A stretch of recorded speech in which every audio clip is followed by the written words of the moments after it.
I wanted to, like, when I do episodes, I'd like to, like, maybe do some, like, tight shots on the bottle or whatever. Right. And I'd not want to have to flip back and forth and move the camera and do whatever, then have to get the camera angle set back up exactly where it was. Or anything, right? I feel like I'd need to do 3 for me to be pleased. Yeah. That doesn't surprise me about you. That's me. So we're like gonna do like a pre-show kind of thing. We're just talking, and at some point we'll start doing an actual show. We're not just talking. We're not just talking. We're drinking also. I gave Greg some Blantons to make him happy.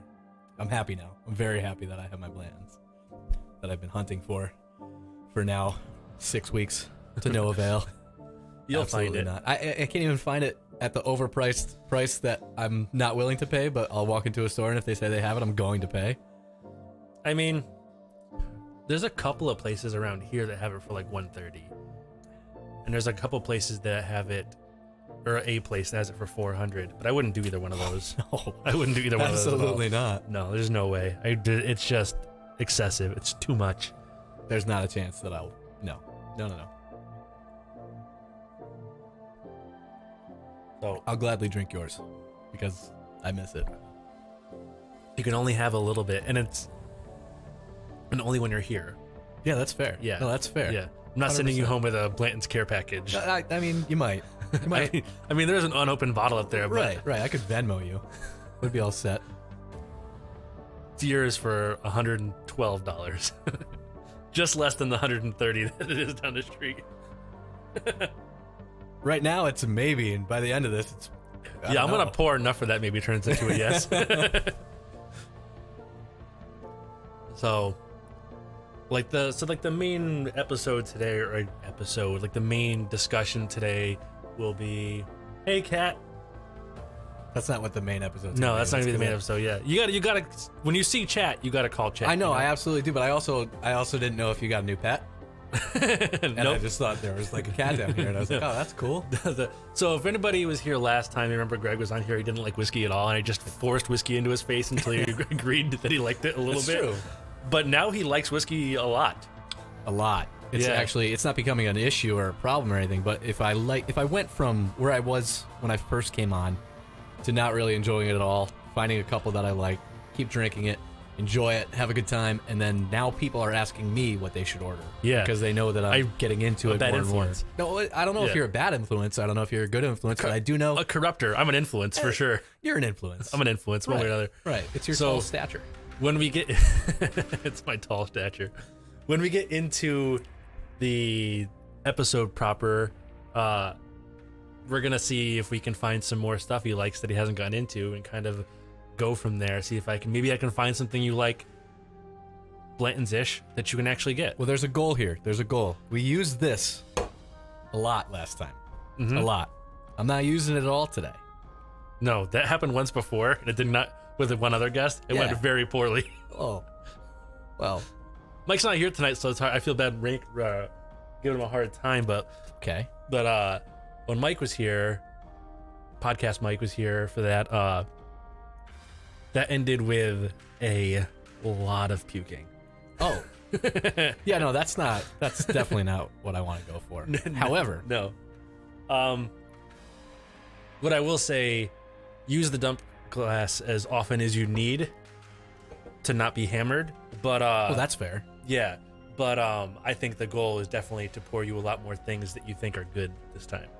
You dumped a lot because you didn't like it You're last setting time. the bar real low because you poured me probably 50, maybe 40 at least.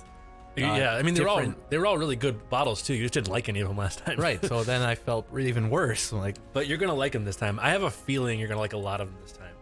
well, So you got enough here to try. That's for sure. So I know you've tried. I know you got some Peat Monster. Absolutely. And you're like kind of digging that some. I am. And I know you really like Blanton's. My favorite right now. But you said I'm boring, so it makes sense. Yeah. Well, not boring. You're like, yeah, that makes sense for a guy like you. I'm like, wait a second. For new. Makes sense for somebody who's new. That's me. Yeah. That's fair. You know what? That's fair. I didn't know if that's what you meant because there's a lot of ways I could take that. Yeah. It's very basic, but I think we can find a bottle that you like as much or more that you can actually get. That's how I feel about the Jefferson, aged at sea. Yep. I like that one a lot. I feel like that's a little less basic. That's definitely less basic. Right. That's got a neat story to it too. Oh, it's a great story. Like the story helps a lot. I think we're gonna be able to get some hay with this. So what else? Oh, yeah. So I know the Jefferson Aged Ocean. Yep. The Blantons, the Yep. Peat Monster. Yep. Trying to think. Well, the one that I started with after I left you was Monkey Shoulder. Monkey Shoulder. Because that's a Right. very nice way to ease myself in, and that was good. And then, so my wife got me a Woodford Reserve, the single? Small batch. Small batch? Yeah. I haven't tried that one yet. I'll have you try the double oak. Okay. I have the double oak here. So she got me that for Christmas that I haven't tried, but then I've gotten a couple of Litchfields that I like. Litchfield makes some They make some great terrific stuff. whiskey. Yeah, they're great. And we visited them once, and they're really cool there. Super nice people, awesome stuff. Great tour. Great Everything tour. about it's great. It's like, sometimes you support local business because they're local. Sometimes you support them because they're awesome. And this is definitely They're both. They're both. Yeah, they're definitely both. Right, absolutely. They were really good. What else have I tried? Those are really the bottles that I've gotten and that I have. Actually, you know what I tried? Maker's 46. Yep. I liked that. That was pretty good. So you're definitely leaning towards the sweeter side. Which doesn't of surprise whiskey. me because I like rum. I like sweeter everything. Yeah, you do have a sweet tooth. Yeah, 100%. That's my downfall, no question. But if I was going to lean anyway, sure. But then, like Peat Monster, not sweet at all. So I think Peat Monster is deceptively sweet. It's just got so much of that like smoke and earthy notes around it. You just described me.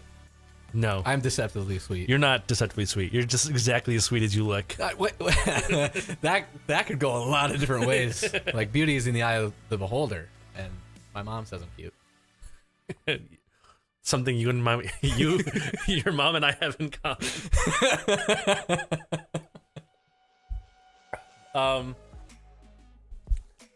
So it sounds like you've primarily been in like a pretty low proof range. Yeah. Considering the alternatives that there are on the other end of the spectrum, that So I'm gonna push you a little on the proof. There's a couple of bottles that I was gonna have you try that are like on that side of the basement. I mean, just like I said earlier, I have to send a train. I don't think you understand. This shelf that you see on camera, no. That's about a quarter of it. It does go. Keeps going. That's okay. I can get up to get them when the time comes. I have legs. Congratulations. Yeah. Who would have thought? They're there though. They are. Tree trunks. So dude, I don't know. There's a lot over there to choose from, and you know what? I'm down to try anything now. So when I first came here, I wasn't really excited about trying most of it. I know. I was like, you were a real like. More than one person was like, "Man, Greg started so negative." And I was I did. I won't deny that at all. I was like, yeah, he did. And I remember I told you beforehand that if you were overly negative, I was just going to give you all the strongest shit I had. And you did. And you were negative, so I just I know beat your face up with what I could. up until then, I had tried significantly at least every now and then when I'd be out to take one of my friends, advice and try this or try that. Never liked anything. Yeah, I think the big problem though is that most people have little to no actual whiskey knowledge. Oh yeah. And they just try to feed people like their one bottle that hits with them without taking their tastes into consideration at all. And that does not convert anybody. No, and a lot of it was like, if you're talking about Blanton's like it's basic, I mean, we're talking about here's Jack Daniels. Yeah, which is basic and bad. Right. Which was basically bad, and it's a horrible combination. Yeah. Blanton's is not bad. Blanton's is excellent. It's just very plain. You know what though? But that's why It's crushable. it is. It's smooth. It's easy. There's no bite. There's no aftertaste. But at the same time, it's a really nice good way to end a day. It's the end a exact night. opposite of the Udoll I'm drinking now, which is my favorite. I can't even pronounce that. Like that's Especially if you tried to read it. Read it. that's Artbeg Udoll is what it is. You're saying it Udoll. wrong. No, Udoll. no. The name of a river. That's not a river. Nobody names that a river. No. Udoll. I'm gonna go fishing down at the Udoll. It's the river that feeds the distillery its water. That's great. That distillery. Udoll. No. Udoll. No. It's a really fun word to say. You know what's more fun to say? Blanton's. That's not more fun to say. It's just easier to say. Sounds nice. Comes off the tongue nice. A lot of things come off the tongue. Well, that's also true. That's why I'm here tonight. Oh man. So before we went live, we were doing a lot of like setup and tech talk, and then I had like 4 catastrophic tech failures in a row. Said it was my fault. Said I'm bad luck. I'm not bad luck at all. Never had any problems with any of this shit before. No, I think that's a lie. But that was fun. Lauren says that I am the best at converting people to liking whiskey. I think I'm pretty good at it. I think you've done an excellent job. At the same, like, you know what? You understand whiskey extremely well, more than anybody that I know. You know the backgrounds, you know the taste, you know the flavor profiles, you know a lot about it. So you were able in one night to go, okay, I like this, and this. I don't like this, so stay away from that. Go towards this, and then you got me at least to start into it. And now here I am. The biggest part that people screw up on when they're trying to get people to drink whiskey or anything, beer, anything, coffee even, whatever, trying to get people to branch out into a new area, they attach themselves like, oh, Udoll is my favorite whiskey. You're gonna like this. You have to like Right. this. Oh, you don't like this? Well, just keep trying it until you like it. The same one. They don't take the other person's tastes into consideration in the right way. Right. And say like, oh, this isn't it. You can have more of this if you want. I was kidding about it a little bit. You can have a little more of that if you want. I have another bottle. Okay. We're still in the pre-show. Little horse. You gotta collect. You gotta collect them all. I have the whole. Someday. You know the letters, right? Huh? You know the letters, yeah. When I get that Joe Kane money. This was all when you could just go get it for $60. It was just like around, and then. I mean, I know there are like a few things happened all at once to make it, but I still blame primarily John Wick for this. So it's funny. I'm gonna tell you a secret. Never told anybody except my dad this. I'm a huge Keanu Reeves fan. Matrix trilogy is my favorite movie. Have not seen the new one yet. Don't. I heard that's just why I don't. haven't seen, I'm not. Just gonna. don't. Just don't do it. I have never seen John Wick. I can promise you, it will be your favorite Keanu Reeves. Oh, I know that I will love it, and I also know that I will love all of them. Yes. I just haven't had the time to see them. I just haven't, and that's it. Yeah, it's like, So I didn't know that John Wick drank this. in every one. Right, I didn't know. So you know there are like different bottles of Blanton's, right? Correct. So there's like the single barrel, straight from the barrel. Right. There's like a black label, a green label, a red label, whatever. I don't remember what they all are. I have never seen them, but I know that. I've seen this and straight from the barrel. I've not seen any other ones. But he drinks a different one in every. Oh, okay. Yeah. So, interesting enough, though, if we're still talking about from where I was when I first came here to now, when I first came here, I wouldn't sit here and drink this and enjoy it with a straight face and be happy about it. No. And be like, man, I get a glass of Blanton's today. When you first came here, you liked Blanton's that first night. But when I asked you, Wasn't my favorite. you were a little more on the Buffalo Trace, which is the cheap Blanton's. Right. Which is also impossible to find now. Is it really? Yeah. All right, so you'll know, I hope, most likely. Why is, now you said that's hard to find. Why is that hard to find, and why is this hard to find right now? Like, I know there's obviously supply demand. So there's a couple of things. I mean, these difficulties finding these go pre-COVID. Okay. Buffalo, I mean, it's basically down to Buffalo Trace, the distillery.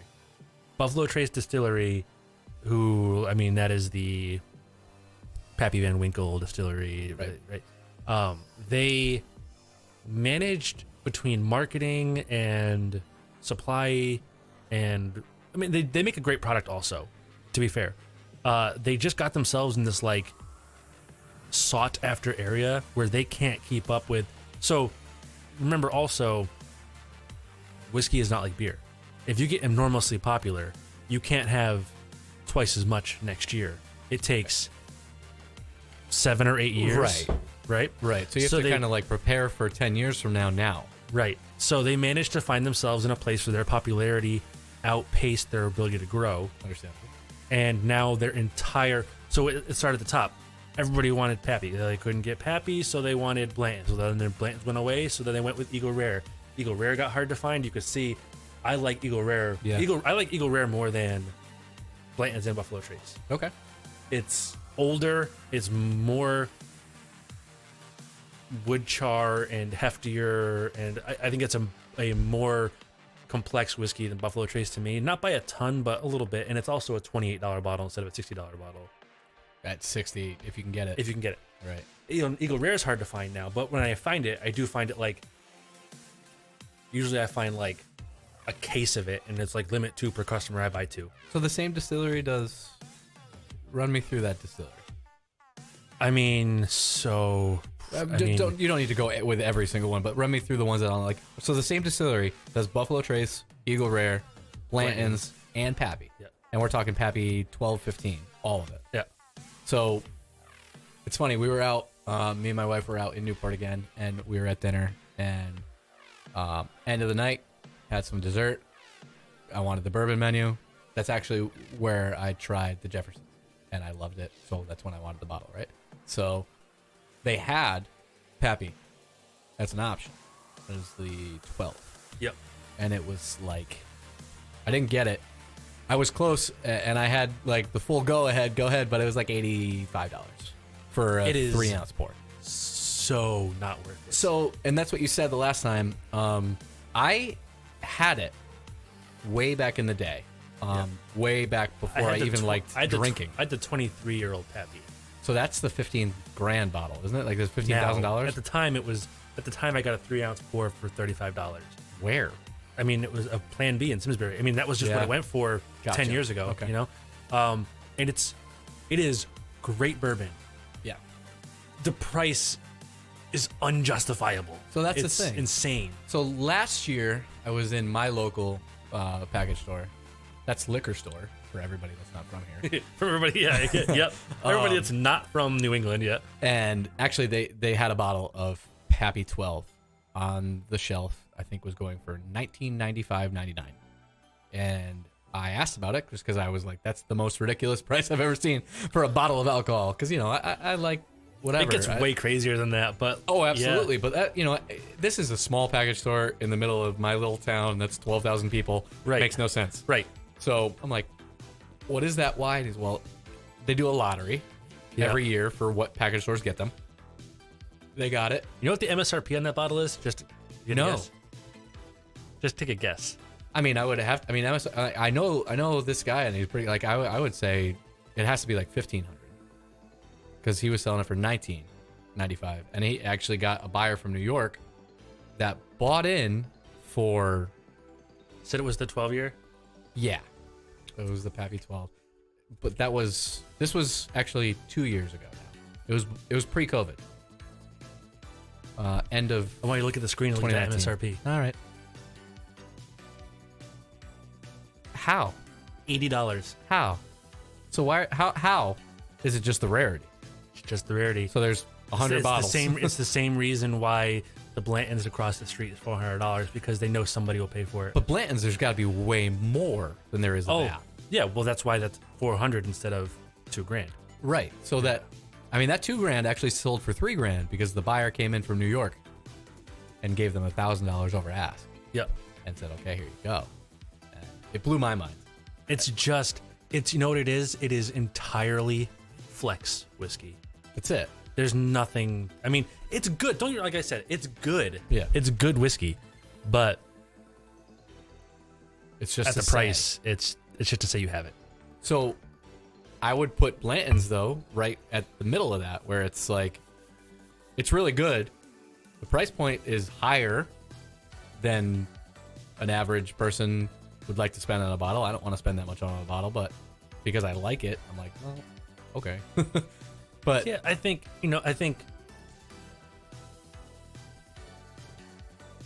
it's gotten this like cool status Blanton's? attached to it. Yeah. All the rare whiskeys that go crazy expensive. Well, anything rare, anything that'll do that Yeah. does the same thing that for no reason. But like, all right, so we talked about how it's harder to get Buffalo Trace now. It's harder to get Eagle Rare now. It's super hard to get Blanton's.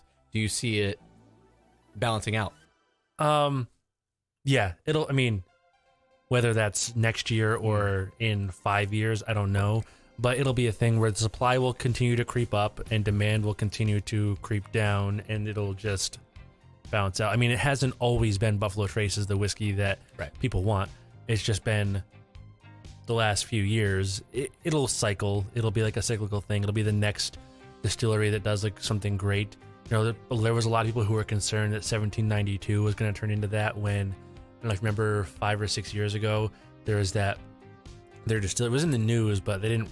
Most people don't follow closely enough to really understand what the distillery it was. But they had like their distillery, their barrel warehouse was like the original one to the building, and it collapsed and it crushed like 35,000 barrels of whiskey. It like filled the river in Kentucky with whiskey. So I think the only thing that I remember like that is when Jack Daniels was set on fire. Yeah, and that wasn't that long ago. No. But that was also a much smaller percentage of their production than 1792 lost almost everything. And they're like, well, you're not going to be able to get this. It's going to get crazy expensive. Yeah. But 1792 lays in that sweet spot where it's like really good, but also kind of under the radar where it just never got impossible to get. So it didn't blow up price wise. Right. It went up in price, but went up in price like $6 a bottle or something reasonable where it just kind of equalized out and it's fine. Now we're talking about Blanton's that doubled in price. I can't find it, period. But when I do find it, or if I do, it's double price of what it should be. Yeah, the big difference is that MSRP on 1792 went up a little. Okay. Where the distillery itself, Barton, was recuperating some of that loss, and I think that just kind of equalized it. Whereas MSRP on this bottle has not changed, I don't think, $1 in 5 or 6 years. People just can charge because of. But packy owners that are a little less bound morally to high standards will charge what they can. At the end of the day, that's almost everybody, because you can do the same thing with anything. Like, think about when the C8 Corvette came out. What's happening right now with the Lightning? With the Lightning, 100%. Yeah. I may have had too much bourbon one night and put a deposit down on a Lightning. I did what you did. Yeah, I 1,000% gonna get a Lightning. So I think it's gonna be like probably a year or two after. Yeah. Lee Williams in the chat. Oh, Lee. I miss Lee Williams more than anybody. I can't wait. You know what we're gonna do? Me and Lee are gonna come to Carmack's while you're working, while everybody's working, and we're gonna come in and we're gonna walk in the door. We're gonna drink some whiskey. Just walk in with whiskeys in your hand. Lenny. So that's not Lee anymore, by the way. That's Lenny, because that's what his clients call him, and not just any clients. His best clients call him Lenny, and that's the way to do it. I'm gonna call everybody Lenny from now on. Hey, Lenny, how you doing? Thanks for plowing me out, Lenny. That means two things. Primarily the one you don't talk about on the internet. I talk about everything on the internet. I know. Listen, I'm an open book. In real life, in the internet. You're open legs anywhere. too. It's not my legs. My legs never open. That's not true. They stay closed. That's not true. These knees are super glued together. Those knees do not lock. Those hips don't lie, because Shakira taught me. Shit. All right. We're gonna fade to black for like a second and come back and then actually talk about whiskey. Let's do it.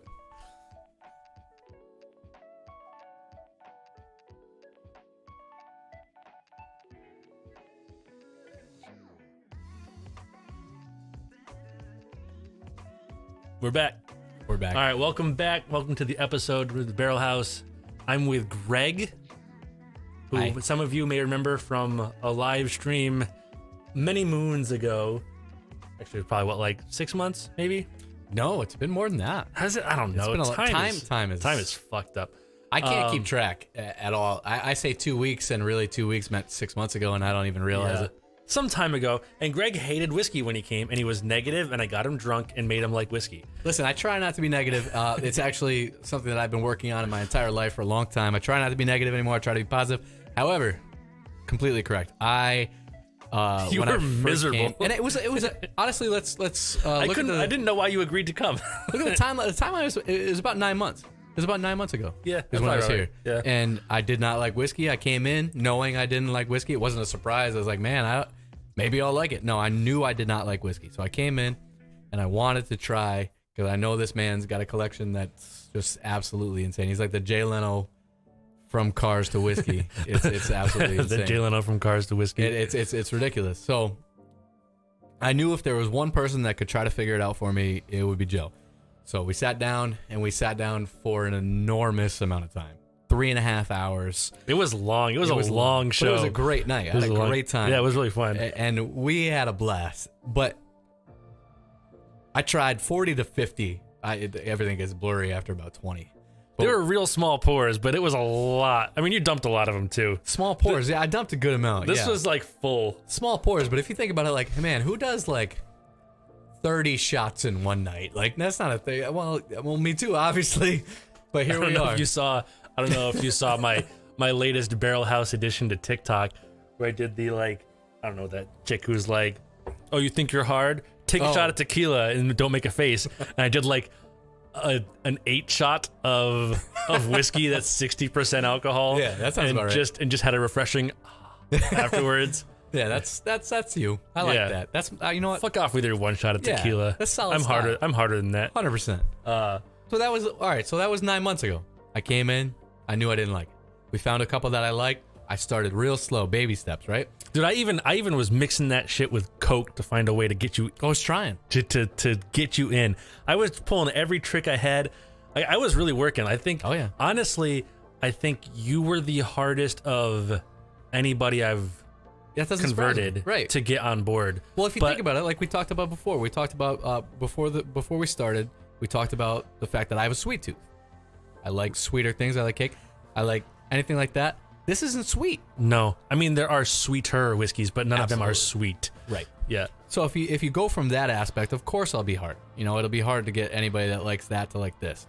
However, you did it. You got me to like a couple of different ones that I was surprised of. Peat Monster, number one, I was surprised by because I was looking at Pete and I was like, man, that's not going to be good. My surprise moment was like 3 days later when you started texting me pictures of bottles you were buying. Oh, absolutely. I was like, wow, I did a better job than I thought. Oh, 100%. I bought a bottle of Peat Monster. I bought a bottle of Monkey Shoulder. Right. Because those two kind of offset each other. They're different. Very different. Very but different. Also, both.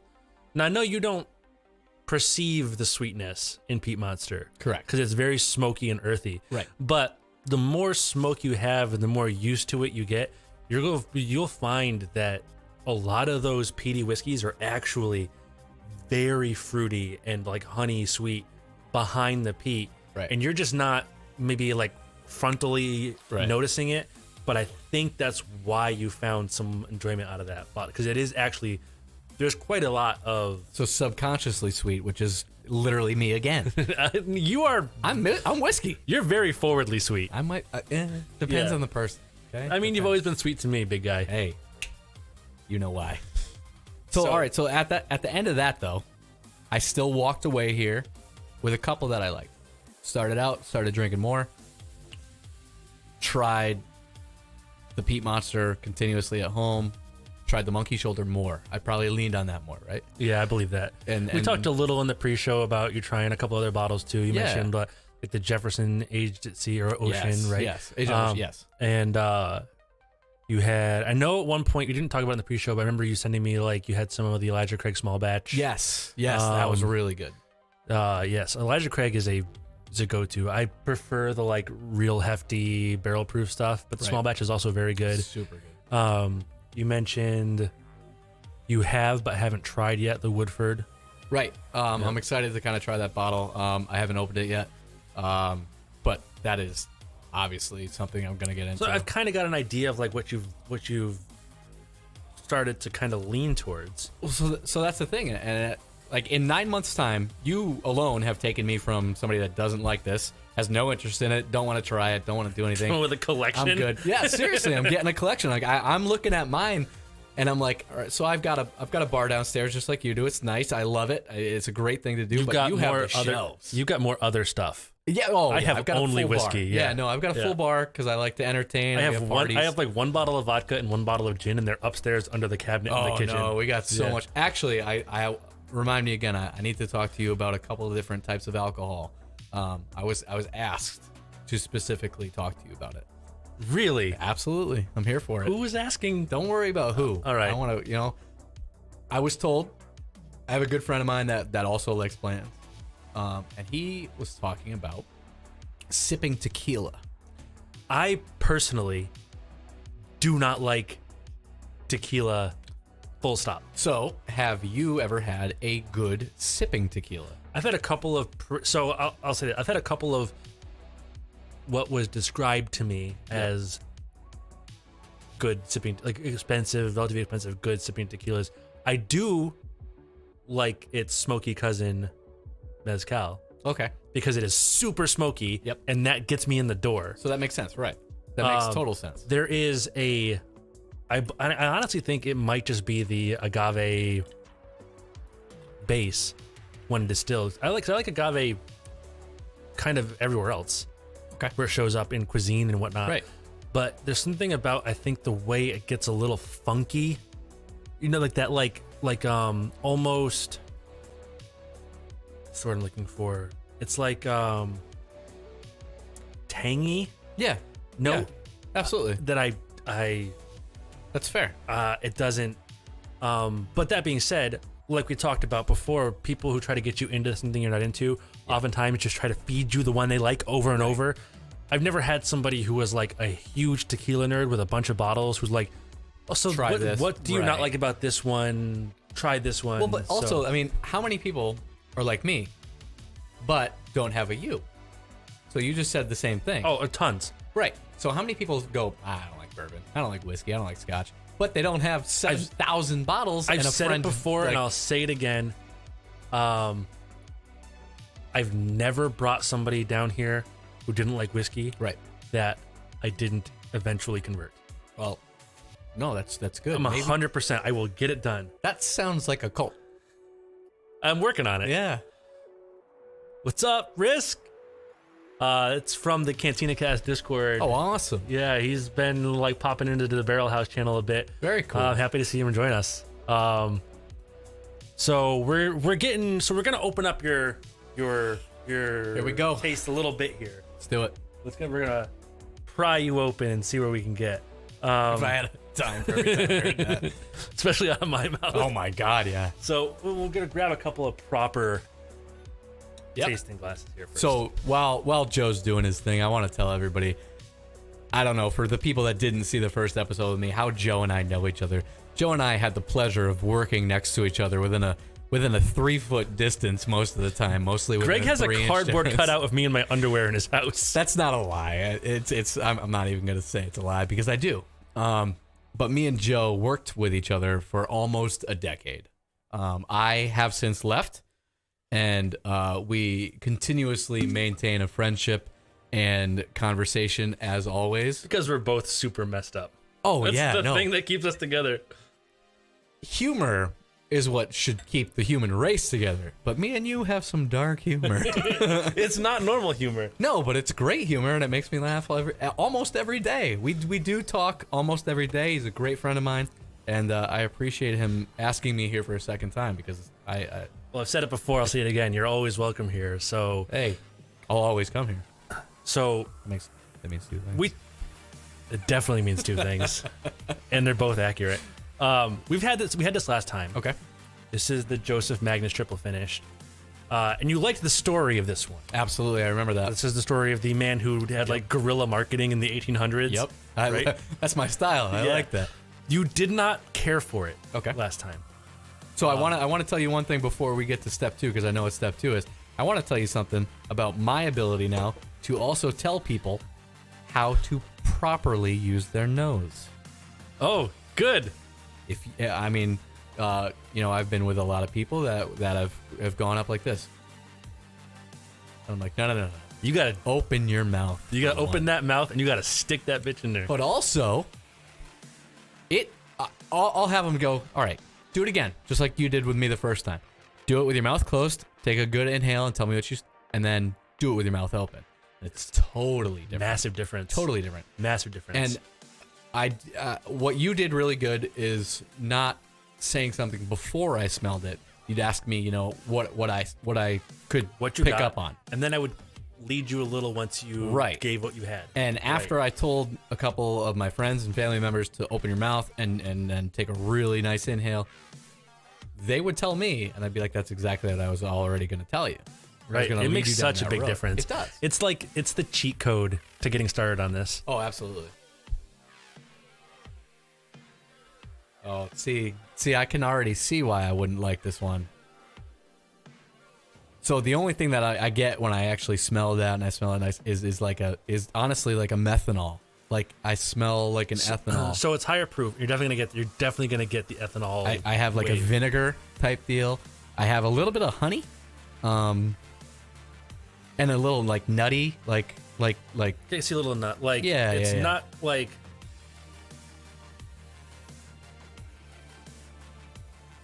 It's really like it actually. So I could see myself not enjoying the smell before. Yeah, it doesn't smell bad. Go to back me. to the nose now, but think about. I want you to look for like dark chocolate and for like orange peel. I definitely pick up on the citrus. Yes. I 100% get the orange peel. Dark chocolate, I do not at all. So the dark chocolate is a little more subtle. You're probably gonna have to dig for it behind the alcohol, which might be a little bit much for your nose where it's at. Because also, I don't like dark chocolate. I like milk chocolate.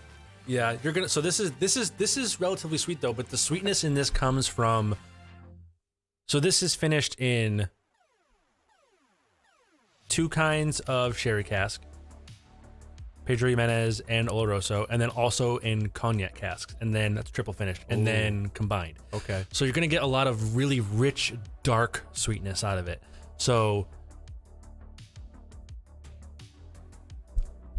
it's a little bitier because it's higher proof. So that, if actually, I'd like you to do this. Not even gonna lie. I want you to go back on our first video, and I want you to find the actual the second that I took a sip out of this, and compare it to what I just did, because this is pretty good. This is good. This is one of my favorite bottles. You know what I get on taste? Brown sugar. Lots of it. Yeah. It's brown sugar and honey. Rick wants to know what we're drinking. This is. I shouldn't have put the bottle back before he stopped. I'm sorry, Risk. This is the Joseph Magnus triple finish straight bourbon whiskey. There it is. This is a great bottle. So you said this is up in proof. What proof is this? This is 100 proof. So comparison to my favorite, which is, I believe this is, what is this? I believe this is like 41%, something like that. 93 proof. So it's a little bit. I mean, a little jump. It's 7 doesn't 7%. Sound like a lot, but when you're drinking it, 7 is a pretty substantial taste difference. Like I'll give you like, you figure you rarely get, I shouldn't say you never, but you rarely get like quote unquote high-end whiskeys below 90. Okay. Right? Like almost never. Okay. You do sometimes, they do exist, but it's pretty uncommon. So the difference between like 93, like most people can detect on the tongue the difference in burn from like a 90, 91, 2, somewhere in there to a 100, 105, somewhere in there. There's a pretty good difference in the burn to most people. So there's a difference, but so I don't mind the burn. I like the burn. This one's got a really nice aftertaste. This is a terrific. It sits in the chest. It feels really nice. It tastes sweet. Tastes really good. This is a nice one. This is, to me, this is warm. It doesn't burn, but it's warm. Right, that's great. That's this would be awesome around like a winter fire. Yes, this would be great. So Rick says, so it holds up to Blanton's then. It's different. So That's going to depend entirely on your taste. Yeah. To me, I would rather have this 10 times out of 10 over Blanton's. Blanton's, like we talked about this a little in like the pre-show before we got really started. Blanton's is a really great, and actually even before we got on mic, the way I put it is, if you were to take like a heat map of all the flavors that can come out of bourbon, right? And you had something like this that is very sweet and very citrusy and a little bit heavy on the wood. You know, like the blob of the heat map might go off to the right a little bit. It could be like an oblong egg off to one direction. Take another one that was really, really fruity. It might be to the other direction. Bland's is kind of all of them right down the middle. Absolutely. It doesn't really have an egg to it at all. It's a round, down the middle, very basic. There's a little bit of all of the stereotypical bourbon flavors, but it doesn't really lean anyway. It's very competent. It's very good. It's not exceptionally challenging or anything like that. So do you want my like absolute take on that type of thing? Because like, all right, so you're asking, does it hold up to Bland's? Me personally, if I was to speak on that, it would be more of like a seasonal thing. Well, so here, let's try this for fair comparison, because you almost never drink it neat. I like all my drinks cold. Right. That's the only reason. You got a little bit of ice left in here, right? Yeah.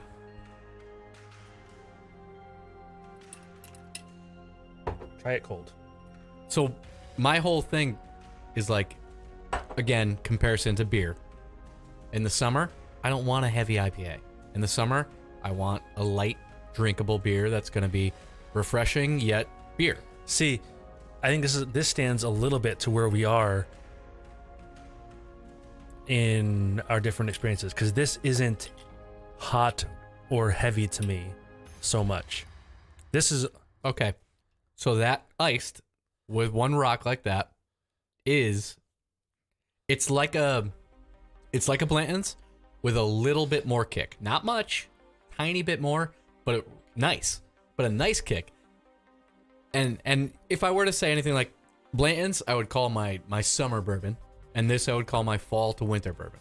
So what I would say is that, like I was about to say, like that sort of talks to our experience, because like this could be all year for me, because this does not quite get as bold or high proof as I go. Right. So your spectrum is way bigger than mine. My spectrum is shifted a bit. Right. Like something that I would stay away from in the summer, at least neat, that I would stay away from in the summer, is something like one of these Elijah Craig barrel proofs that are 64% and like very bold and very woody, 12 years old, like all that, right? I might lean away from those in the summer a little bit, or maybe even like a super peaty scotch, maybe not so much when it's super hot out. But this doesn't hit right on that scale to me. Right. But I could see where you're at. Exactly. This might be a little bit on that spectrum. We're gonna work on changing that though. Here we go. We'll do little rinsey-rinsies here between pours. So only if you say that every time. Rinsey-rinsey? Absolutely. So clearly we gotta lean sweet. We don't have to. I mean, for Maybe your we should expand a little preferences, what I want to do is I want to works from sweet back a little. I don't want to. So you know I'm gonna like sweet. You know I'm gonna enjoy it. I don't want to hammer you right off the bat with very not sweet. I want you to give me something right now that you would like me to like. That I would like you to do like? exactly what you said that you shouldn't do. Not that you like though, but tell me something that you think I should like. Not because it's sweet. Stay away from the sweet. Give me something that will expand that spectrum for me. Like, you want to try something that I think is objectively a fantastic whiskey, but I don't think is in your wheelhouse? Absolutely. Okay. You got to put that one back. That's too much. No, that's. We're gonna have small pours of this one. All right, please, because I don't feel comfortable here on this level of expense. It's all right. It's a write-off. All right. So which one is this? This is the Octamore 12.3. I love the name. Octamore. It's from the Bruichladdich Distillery. And for reference, so you know, this is 62% alcohol, and it is one of the most heavily peated whiskeys you can buy. Okay. Octamore makes the most heavily peated. This particular edition, the 12.3, is not the most heavily, but it's very close. So if you're talking about like that you can buy, do you actually mean that you can buy? Like I could go to the store and I could find this if I wanted to. This comes out once a year, but when it comes out, you can just go buy it. Okay. And for reference, like Peat Monster, I believe is 39 or 40 Something like that. peat parts per million.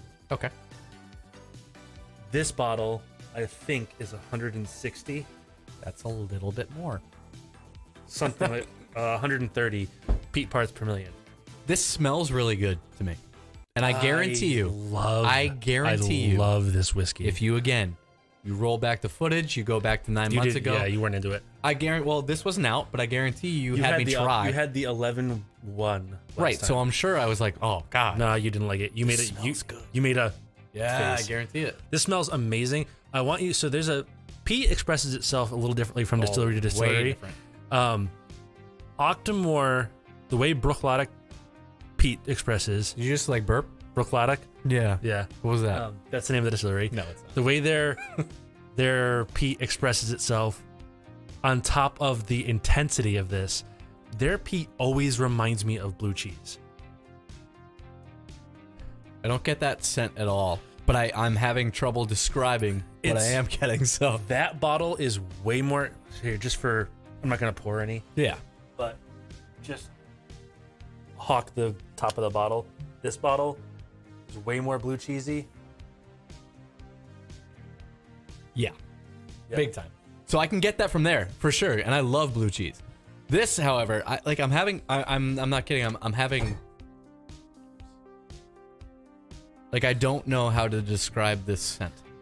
This has a little bit of like barbecue sauce. So it smells barbecue saucy, it smells campfire, it smells like actually what would come out of my smoker if I was doing a nice set of ribs. 1000%. This is going to be so proteiny and smoky. Right.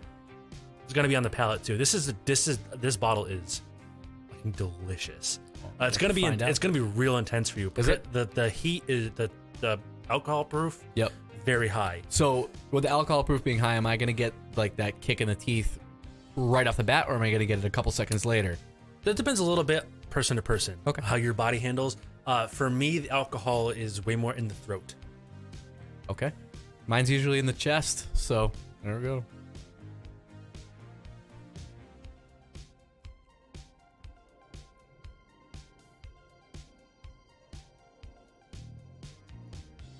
Your eyes are watering a little, but you're Immediately went up to my sinuses. You know, like kind of go. Yeah. But But you're not like gagging like you did last again, time. I was gonna say roll back that footage. Wouldn't be able to do what I just did. That tastes good, This is delicious whiskey. but it's definitely got the fire to it. Definitely got the kick to it, but it tastes really good. This is Wow. This is just So I did on my like year in review. When I wrapped up, I put my favorite Islay Scotch with this Artbeg Udoll, which I might actually have you try. You hated it last time, but if you're into this, you might be into that now. That's a step back from this a little bit. So that was really good. I get the aftertaste more than I get the foretaste. Yes. Oh, it definitely lingers. It's very oily, and it's definitely very much lingers. Big This time. lingers for minutes. Does it? You will have. It's taste. good, It's very but it's good. It's actually super smooth. For the proof, it's ridiculously smooth. Right. I was expecting it to be more of a right off the bat, like a you shouldn't have put this in your mouth kind of thing, which I've been a part of these days, but that was really good. This is so Wow. the only reason this didn't get my favorite Islay Scotch of the year on that show was because of the price. That's fair. That's absolutely fair. And I got to take it all into consideration. Absolutely. I can buy 4 of these For one. for one of those. Right. And we'll do that right now while we're if I drop this. You'll Venmo me. It's a very cool bottle. I really like the name. I kind of want to get a bottle of this, but it's probably not available anymore. Is this something that like you can buy it any time of the year if somebody has it? Easily. Oh, easily. Okay. From them directly online if you're willing to pay the like $30 shipping from Scotland. $30 shipping. Especially now we're talking a $300 bottle. So right. So I mean, it's really good. And taste profile wise, oh, don't worry. There's going to be plenty of this, Lauren. This isn't going quickly. Yeah, no, that's not one that we're going to be drinking a lot of, or that Joe's going to be drinking every night. I've had, counting the 2 we just had, I've had 6 pours out of this bottle, and look at how full it is. It's a very good bottle. I'm not plowing through that.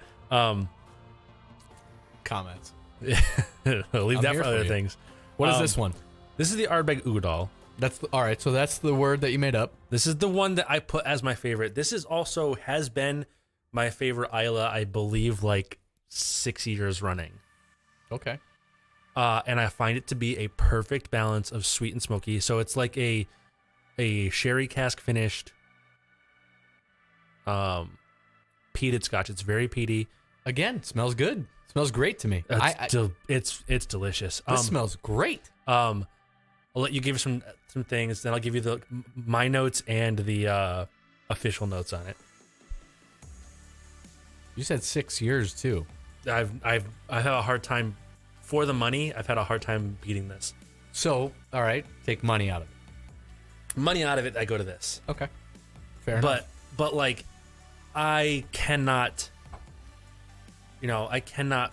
It's like putting your car of the year as a Bugatti Veyron or something like that. It's like, that's not real. So before I try this, tell me why you would go that bottle over this, money aside. I'm a whore for proof. I'm just a whore. Yeah. But I'm married, so I'm a retired whore. And also, I really like smoke. I really like peat. This is a lot more of both. And this is smoother. This smells sweeter. This is sweeter. This is sherry cask finish. This is not. This is a really well balanced. This is an amazingly well balanced and well executed whiskey for the $70-ish it costs. This is a $70 bottle? Yeah.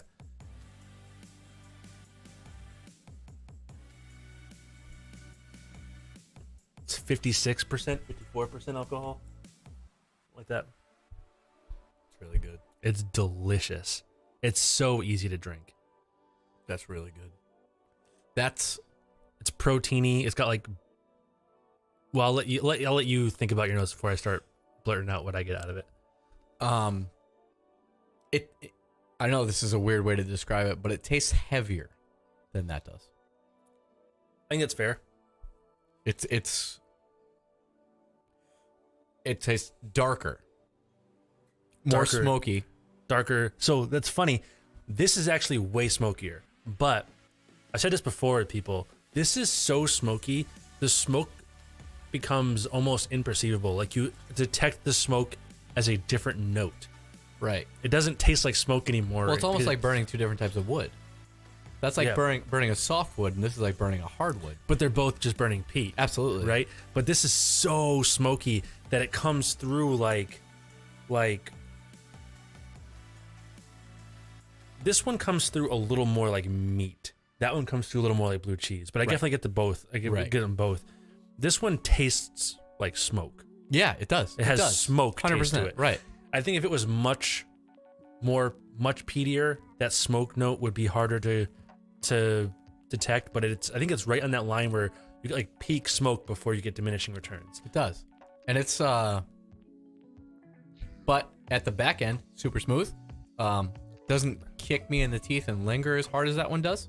That's the alcohol percentage for sure. So that's all. that is. Or not all, but that's a big huge element of it. Typically, higher proof means that there's going to be more oil, more alcohol oils left in the whiskey, and the oily, you see like legs, oftentimes, right? that coats the mouth, and that oftentimes is what contributes to how long the finish lasts. Understandable. Right? This being higher proof and also very peaty, very oily. This, I mean, I'm not quite pretentious enough to do like the leg check on whiskey, right? We're not at a vineyard. Right. You do see some whiskey guys do that. It's not super common, but this You know is... what we need to do? We need to do an episode of the vineyard. Just us two guys drinking wine. How do you feel about that? I'm not a big wine guy. Neither am I. That's the whole point. I wasn't a big whiskey guy until I came here. I mean, I'd do it. I would do a lot of things. You've done a lot of things. We've done a lot of things. We've done a lot of things. That was really good, though. Again, guarantee. Roll back the footage 9 months ago, me and you sitting here at the same time. Guarantee you, I was like, ah. Yep. I mean, you went to almost every bottle down here, so that's going to be a long list. Now, I want to get this one before we get... Lauren will go. Lauren's a big wine person. She will go to the vineyard with us. Lauren, sure. I like wine too. I have a really nice vineyard right by my house. Think everybody should come. We'll all have a good day. I think me and Joe drinking wine just seems right. Yeah, we can convert Joe to wine. If Joe can convert you wine, can convert me to a lot of things. right? We're gonna do this Woodford. That means also too. So which one's this? This is the Woodford Double Oaked, Double oaked. Okay. which means I'll pour you some here. I think you're gonna like this a lot. So I have the Woodford small batch that I have not opened yet. So Woodford small batch, regular bourbon. It's distilled. It is put into a new oak barrel like bourbon is. It is aged. Okay. This is taken out of the barrel, moved into another new oak barrel. Okay. New oak. New oak. Okay. And aged some more. New oaked to new oak. Double oak. So or could it be This previously used oak to new oak? Or does it matter? It would have to be new oak to previously used to still be bourbon. Okay.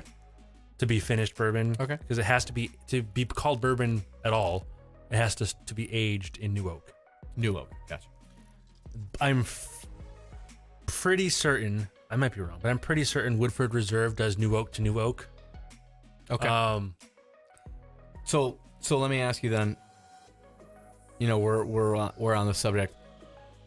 I have a bottle of Woodford small batch that I have not opened. This is Woodford Double Oak. What is small batch compared to this? Small batch is younger, one barrel. Okay. I think it's just lower a single proof. barrel, younger. It's gonna be more aggressive. Yep. Just like a small toddler would be compared to. Think me. of it as like the entry level Woodford, Okay. right? But it's like, It's still delicious whiskey. is it? Right. Okay, so think of it like the Elijah Craig small batch. Yep. Is like the baby brother to the barrel proof. Okay. Right. This is like a step up from the small batch in their hierarchy. Does not necessarily mean you will like it more. Some people do not like it more because it does add a lot of different flavors, whatever. Right. But Smells like honey. Some oats. this is a very sweet whiskey. Yeah, it's very. It's super sweet. Smells. Risk. I'm a big old fashioned fan in the summer. So not gonna lie to you, never have I ever had an old fashioned. I will make you one tonight. What is exactly an old fashioned? Properly made. So, let's talk history. I like history. So the original cocktail was gin poured onto a sugar cube that had been muddled with a little bit of bitters and some fruit. Okay. That was the original cocktail. Original. That old was fashioned. that was just called a cocktail. When you ordered a cocktail, That's what you get. that's what you got. Okay. That evolved. It went into different directions. Gin lost its popularity. Whiskey or bourbon became the popular American drink, As it should be. as it should be. I don't- And the Sazerac became popular, and that drink continued to get more and more elaborate. It had a rinse of absinthe and a bunch of fruit in it and this and that. And then at some point in the late 1800s, people started ordering, and when bourbon was the popular drink, people just started, give me a cocktail the old-fashioned way, which was just sugar cube and bitters and gin. maybe a little fruit. But bourbon was the popular alcohol at that point, Okay. so it got replaced then. Okay. So it was an old fashioned. That's where the name came from. And that continued to evolve until it was like a bunch of fruit all muddled up, and then people were adding soda water, and it continued to be. And then that became like the mid-century old fashioned, what you see on menus a lot of time. Yep. Continued to evolve, and then you got all these like fancy bullshit ones that are like a spear of this, and you get it, and you gotta like put it through a strainer to drink it. Traditional old fashioned, made with modern ingredients right now, the way I prefer to drink it is 2 bar spoons of simple syrup, because fuck a sugar cube, I don't want grains in my drink. Simple syrup is right. 2 bar spoons of simple syrup. Depending on your taste, 2 to 5 dashes of bitters. Okay. I also prefer orange bitters over Angostura, but 2 ounces of whiskey, stir it with ice. Done. So if I No water, no seltzer. That is a if I go to a good bar, which is typically the only bars I go to these days, solid, good bar with a great bartender, good time. What kind of whiskey are they going to use? What brand? What everything? That's going to depend wildly. On yes, I mean, most bars will use if you go to like a place where they're charging like $16 a cocktail, something like that. Yeah. We'll probably use a mid-tier bourbon. Okay. Because they're not going to want to put one of their expensive ones in, No. because you're putting sugar and fruit and shit in But it. is using a mid-tier better than a just garbage cheap tier? Yeah, because it's mostly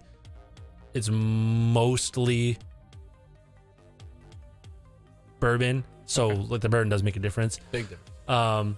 Yeah, it seems like Risk is pretty much on 2 ounce whiskey, quarter ounce. Okay, quarter ounce simple syrup, 6 dashes.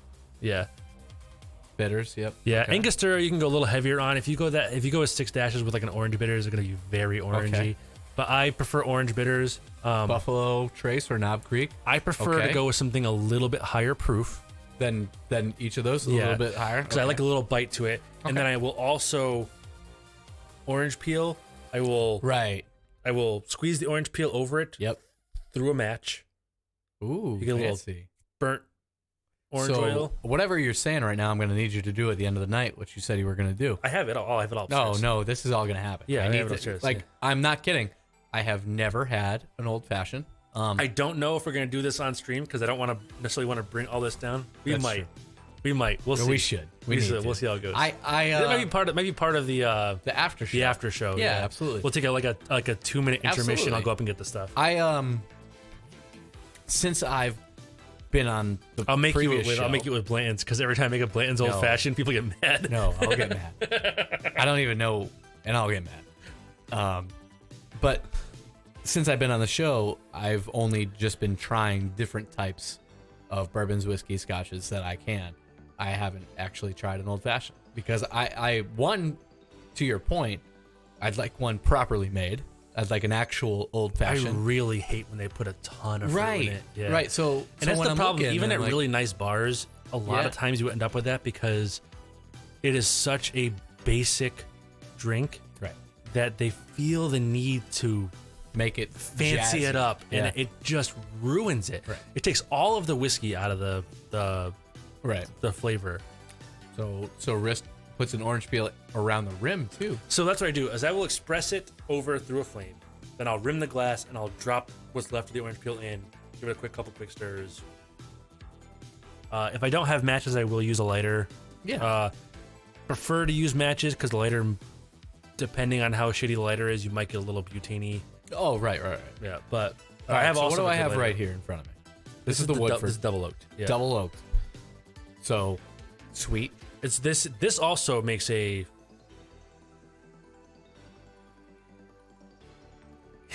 Risk says it triggers him when the orange still has meat on it or the drink has club soda. Yeah, I hate when they do that. I hate when they do that. See, the way you're describing it, it shouldn't have club soda in it. No, but a lot of places do. That mid-century old-fashioned, people used to top it with water or club soda, and at that point, it's like you're not even getting any whiskey flavor anymore. So this one right here smells sweet. It's super Smells sweet. smooth. Yeah, you're gonna get more wood on this than you normally get. So off my nose, I just Not get on the nose. Not on the nose. On the palate, Okay. you're gonna get.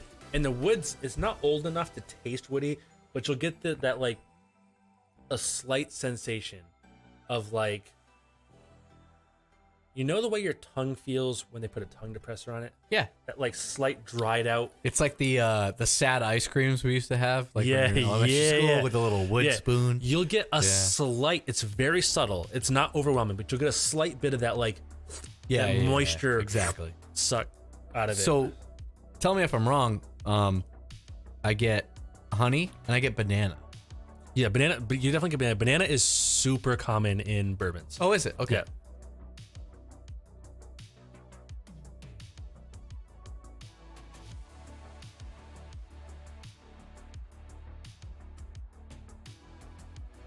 It's not my favorite, but it's not bad. To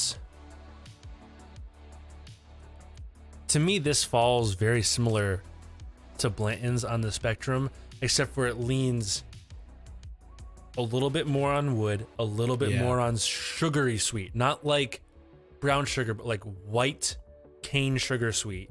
You know what? To me, it gives me a really super aggressive, instantaneous, like kick in the back of the throat. See, I think this is some of where my proof tolerance goes. I could drink this like water. There's no. So what proof was that? This is low. Is it? Well, it's higher than Bland's.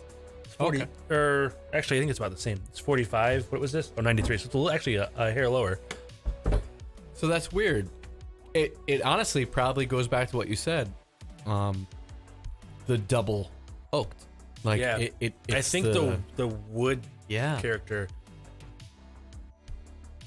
Can you without try too much? There's two bottles right next to each other. I want you to try. Yep. There's one that says the Wise Man on it. Yep. And then there's one a couple over on the same outer layer, that purple label Huber Starlight. You see it? Yeah, so I have to take the B train down to 3rd Street. You want me to get it? No, I got it, but like you might have to unplug your headset to get it though, because it's a little bit of a walk. That one you can get. I think the Huber's is actually still. It's just barely, but it is still on camera. This one? Yep. Because there's. I don't know if you guys can see, but there's also a Hubert's single barrel right behind that one. Yeah, because he's got 783 bottles. That is a great bottle, but it's 120 proof, and it is also a bit aggressive. It is also actually the only bottle I've ever gotten blueberries out of as a flavor note. So I don't like blueberries, but you said aggressive, and that sits with me. So we're gonna try that. Yeah, grab it, try it.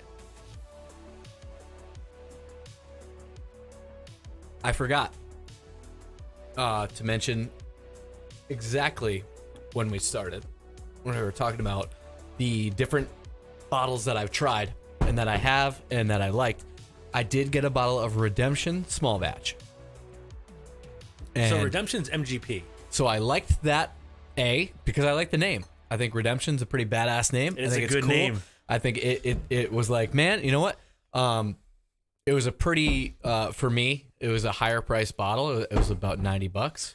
Yeah, it was the like 9-year or something, right? Yeah. And so I bought it, and it was really good. I really liked it. So that's another one that I've had and tried. So Redemption's MGP, and we talked a little bit about MGP last time. I don't remember much of that discussion at all, because I threw a lot of information at you last time. You threw so much information at me last time that I sat back and went, I don't know if I should get into this. Yeah, I know. Well, you were asking a lot of questions, and I was feeding you a lot of answers. I am I like knowledge and information. I know that you are the exact same way that I am. We have done the thing where our concurrent viewers and likes match. You know what that means? So Pro Ball 87 message retracted. Excuse me, Pat. What you trying to say, boy? I need you to reach up there to that bottle of Old Tub, which was my worst bottle in the bar. Wait, did you come up with a rule that I didn't know about? Yeah. Grab that. Seriously? Yep. Old tub? Old Tub. This is the worst bottle in the bar. So what am I going to grab it for? Like, You're gonna grab it. okay. I have to show you it, or No. like, we're not opening? Yes, we're gonna open it. Actually, we're not. Yes. So this is the rule, All right. There's a rule. and this applies to the guest as well. When we're on guest stream, I'm not a guest. you're a guest. I'm actually. When concurrent viewers and likes match, Okay.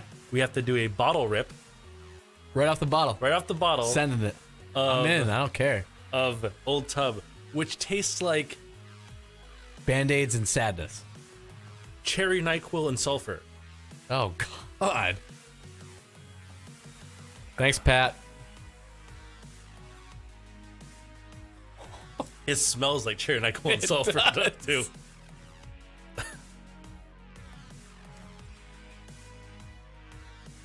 Doesn't taste as bad as I thought. I mean, You fucked me up is all it is. it's a personal taste thing. I hate this shit. Oh, no, that tastes bad. But it's not as bad as I thought.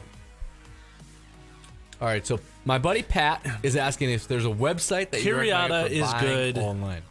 Reserve Bar is pretty good. Flaviar isn't bad. The problem with all of those is that you are going to pay more than if you found it in person.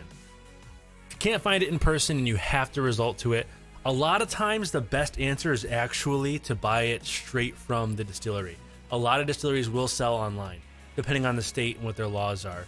Not all of them, but you will pay MSRP plus shipping there. Everywhere else, you do usually end up paying a premium, but sometimes, like I talked about this in one of the like many forums about whiskey I frequent, because I'm that guy. You are. If you're willing to spend 5, 6, 7, 8, 10 hours looking for a bottle, how much is your time worth? How much did you just pay for that time? Very true. Right? But that actually should be an aspect of life. How much is your time worth in anything? I factor that 100%. in almost everything I do. 100%. So if you really want it and you can't find it locally and you can find it online and you're going to pay $20, $30 premium instead of driving 3 hours or continuing to look, Well worth it. just do it.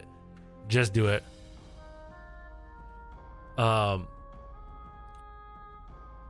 There's a whole bunch.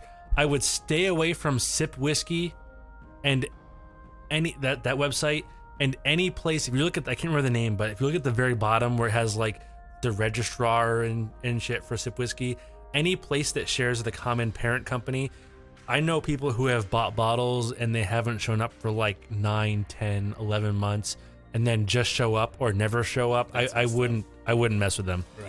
Right. And unfortunately that company has a ton of websites. If you just search, Google search buy whiskey online, like the first like 25 places are all Owned by the same parent. same, and they're all very sketchy. So it's pretty tough.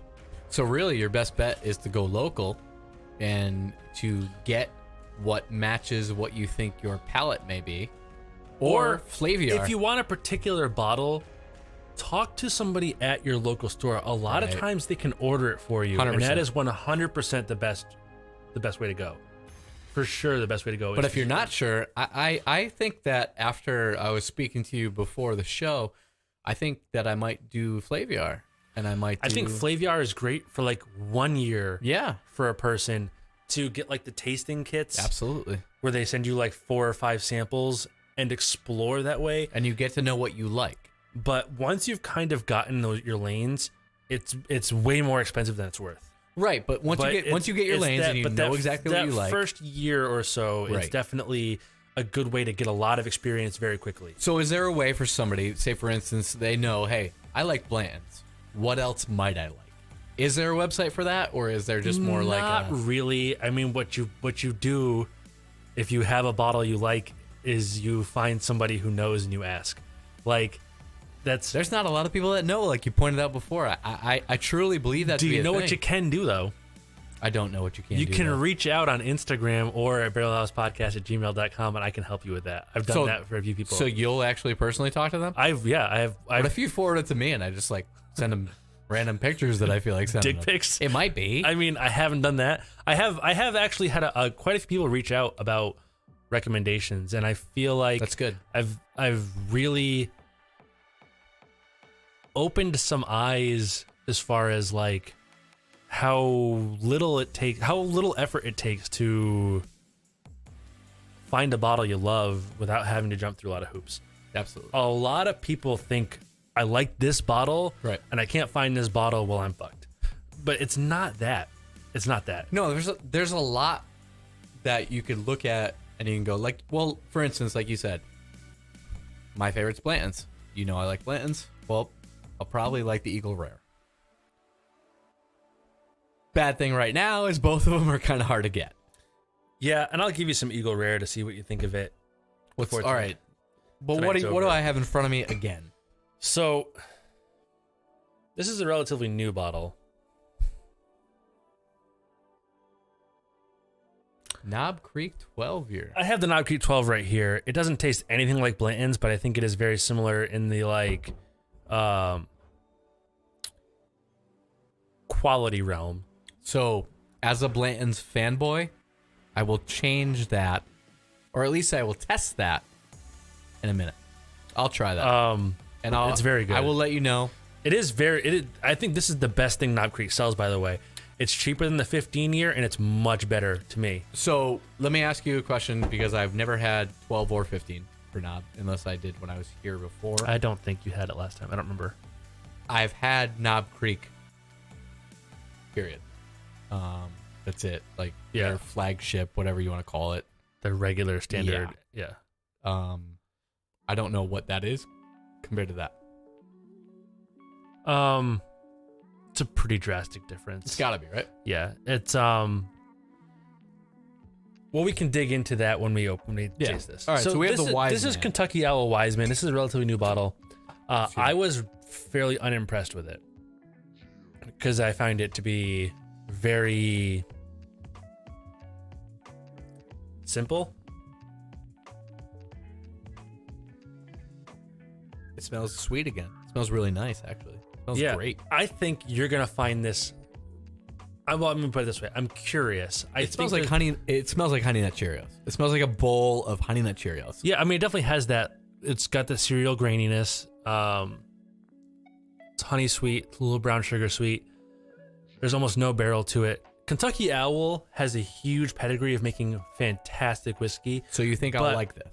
But their master distiller, who was the last of the family that started the company before they got bought, retired. This is their first release without him. I don't know if he had any hand on this at all or not. It doesn't seem like it. This is like a $40 bottle. I think it's relatively available. It seems very down center home plate bourbon. So from your comparison before, that's kind of like a Blanton. So it does not taste just like Blanton's, but I think you will find this. This has more of a scent than Blanton's does. Oh, it's definitely got more nose. Way more. What I was thinking is, so one of the things we talked about is you wanted something that you could just get your hands on that wasn't Blanton's. Yeah, I would. I would like to drink at whatever day. I don't think like. Actually, give me this. Sure. I didn't do anything to it. What is it? What is he doing, guys? What is he doing? Turn around. Like all the way around. I'm all the way around.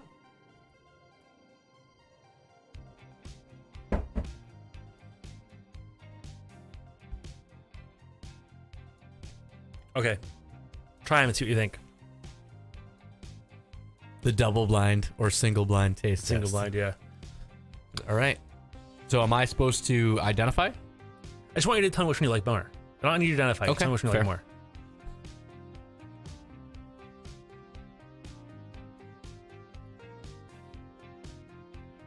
I know which one is which already. Which one is which? This is Blanton's. You think so? 100%. This one is Blanton's. This one is not. This one is Blanton's only because of the smell. Because this smells so much sweeter. But that's only off the nose. Give me the taste. I might be wrong.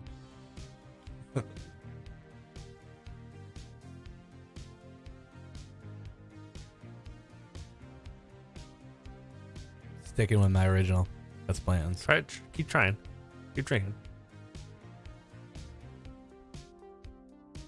Sticking with my original. That's Blanton's. This is the other one. Although, this hit me harder first. But tastes good. Tastes great, actually. Tastes great.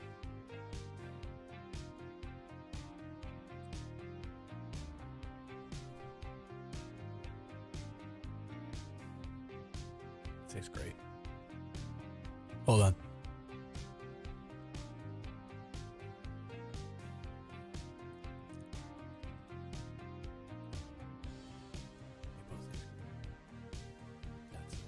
Or is it? Stick with my original. No, I didn't want you to guess which one was which. I want you to tell which one you liked more. So, to your point.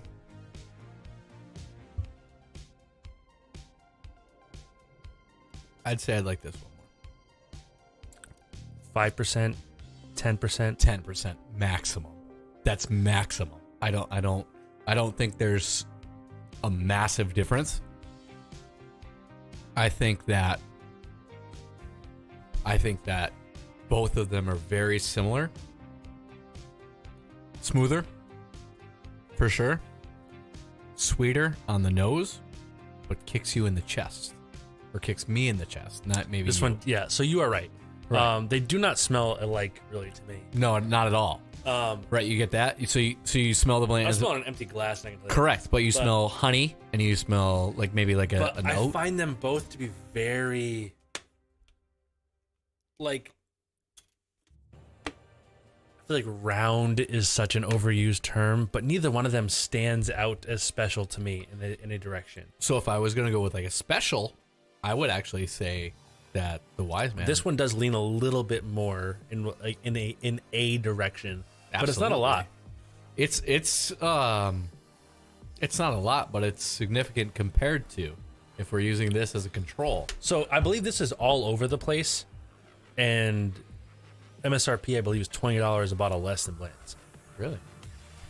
Now, you asked me if there was something that you could drink instead of Blanton's. I figured this might be your close. That's close. That's really your close. Your close lander. So that's something that I could go and probably. This just came pick out, up. so it might not be everywhere yet. Okay. But it's supposed to be a wide release. So that just came out. just came out. Really? The first bottling of this just came out 3 weeks ago. New distillery or from a different company? Same old distillery, same company, but this product line didn't exist previously. They only did the Kentucky Owl straight bourbon before. Okay. This is their first like other. It's gotten pretty mixed reviews as being like a little plain, but That doesn't taste plain to me. that's whiskey people who've drinking a ton of whiskey, and like we talked about, the more Does that taste plain to you? Little Does it? Okay. the more whiskey you have, that like The spectrum just shifts. the spectrum continues to climb, Right. right? So when? All right. That being said, when's the last time you've had a Jack Daniels? Any Jack Daniels or regular Jack No, Daniels? Jack Daniels. I don't even Regular. remember. Right. I honestly, even when I was new to whiskey, didn't like Jack Daniels. Fair. We'll use this glass. This is that Cuba Starlight. Before we do that, I'm gonna leave you alone for a minute. Gotta pee? Yeah. All right, go ahead. I'll be back.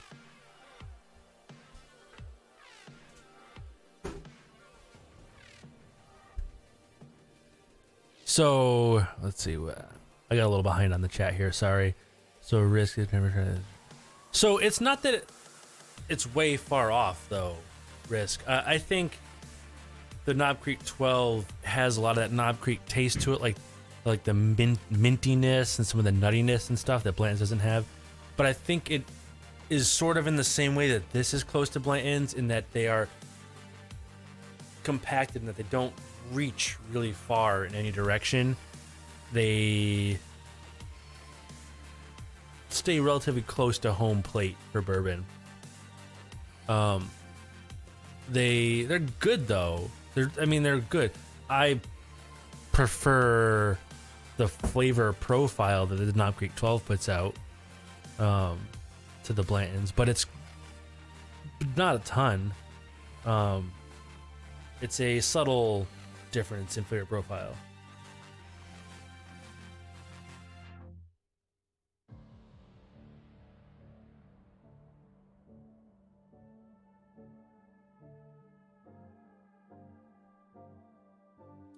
Yeah, like a good basic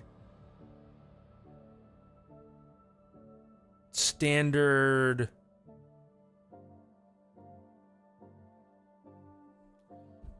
it's my opinion. What are you asking, Lauren? What whiskey is that?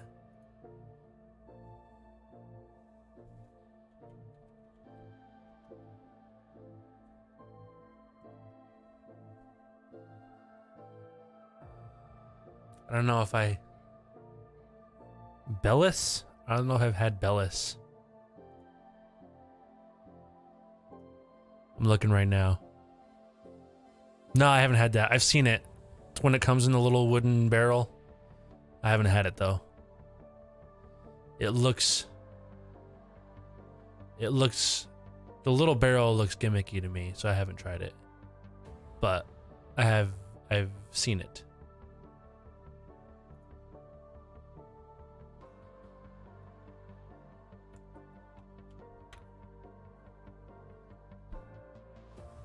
I'll have to give it a try sometime. I've got a little bit of room left. I've got room for like 6 more bottles on the shelf before I have to start thinning out. So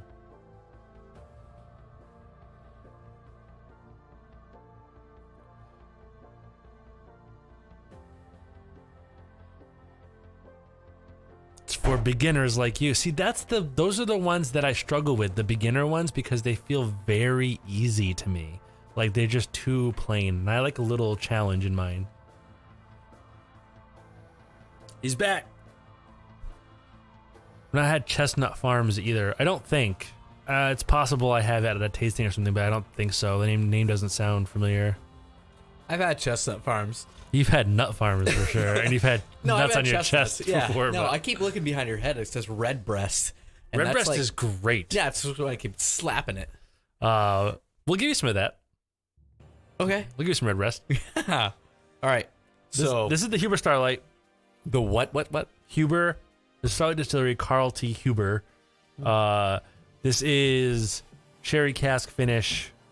So bourbon. I'm gonna need you to remind me what sherry cask finish means. Sherry is a fortified wine. Fortified. Like think wine that's like liquor proof. Jesus. Have you ever had that? I don't think I've ever had. I mean, people cook with it a lot. Cooking sherry, stuff like I'm that. gonna go like straight up like Joe Rogan. You ever tried DMT? You ever tried DMT? You're seen. Have you? I know you don't TikTok a lot, but I see them on like reels and stuff a lot too. People like cut that clip of Joe Rogan making animal noises in the interviews. People tell me like, it's the same thing. Like I really don't. I don't TikTok. However, every single person that knows me and knows me well goes, you need to have a TikTok. Your ass would go viral.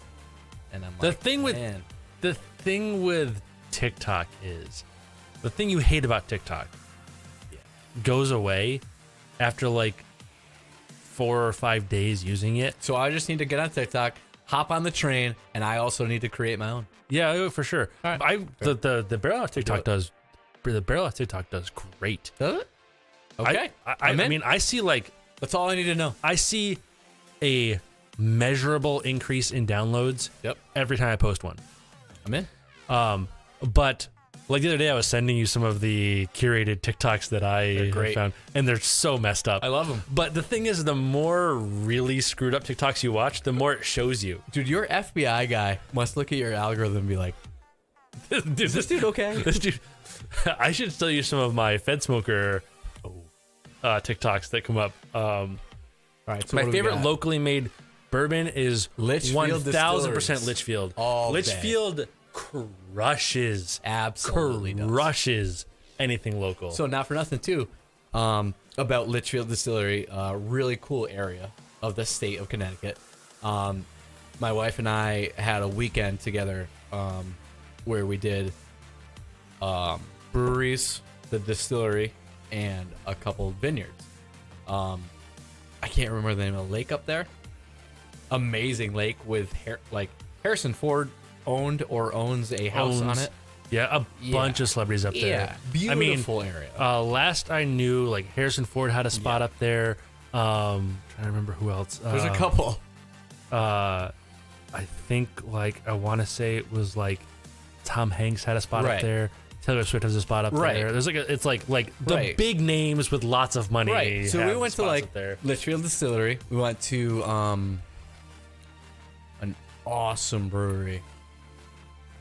And we stayed at one of the inns that was like a bed and breakfast little deal. Awesome time. Like, if you want to experience that, like, upper left-hand corner type deal of the state. For me, it's awesome. A 12-minute drive. Right, cool. No, go fuck yourself. Yeah, it's a 12-minute drive for me. But it's also, you know what? Have you been to, it's whiskey, it's not moonshine. Have you been, though, to Full Moonshine? Yeah. It's one of my favorite spots. Yeah. It's a mile down the road. I've walked. So next time I want to go, I'm going to park here and I'm going to have you like piggyback me there.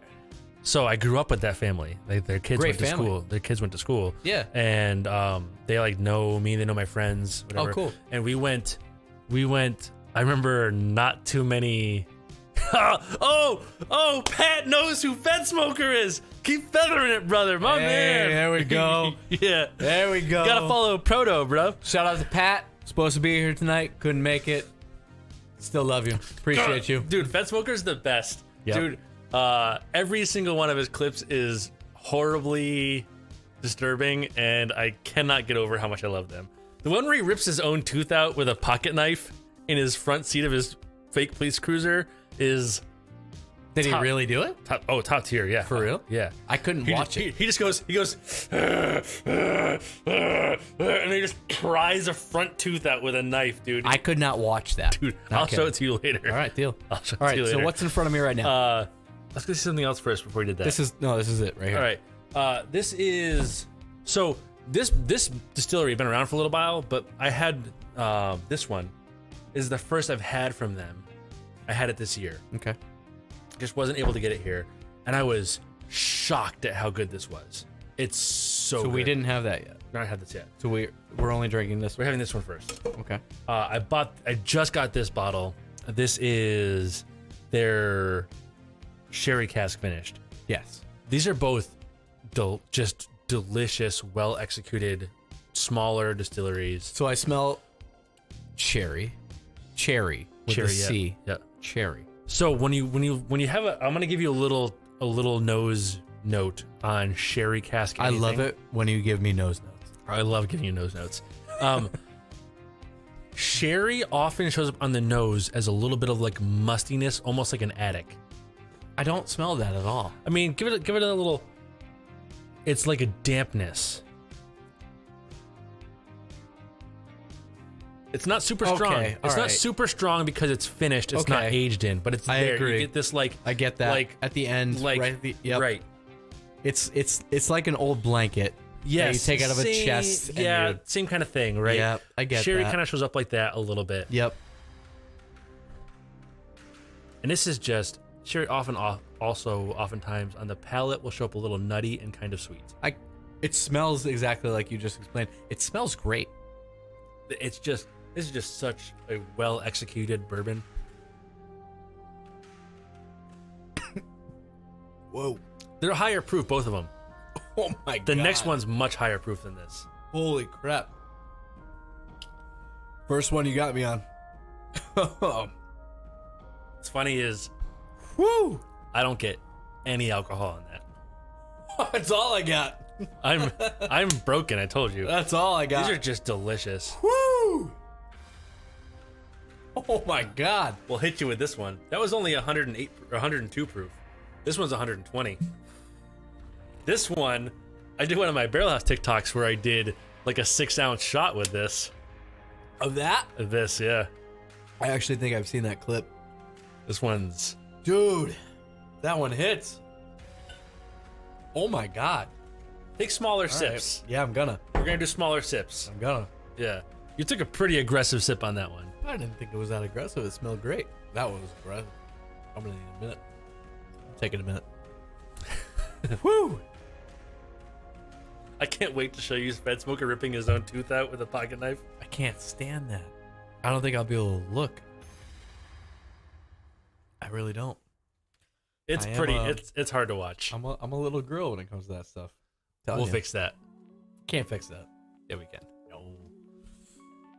Oh, I got like That one hurt. I got like 3 or 4 more I want to put you through, off the top of my head, and then you have any questions about, and then we'll wrap up with some post-show old fashions and. You want another water? I do. If you have one, that would be excellent. I do want to take the time out right now to shout out to our sponsor, Empty Dump Can. All right, I was just gonna say we don't have a sponsor because this show is entirely supported by the fine people over at Patreon.com. Oh, it broke again! God damn it! Anyway, Honestly, if there's anybody could take a second out, join the Patreon, jump on the Barrel House Patreon. It is well worth it. This guy knows his stuff more than anybody I've ever known.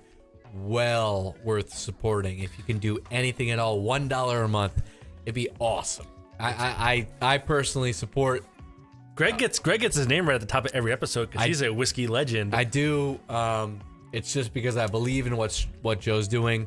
I really like what he's doing, and I hope he continues it, and I'd like to be a part of being able for him to continue it. Everybody else should too. That's at patreon.com/barrelhouse, and you'll get, depending on which tier you sub to, you will get early access to content, you'll get exclusive videos, you will even get,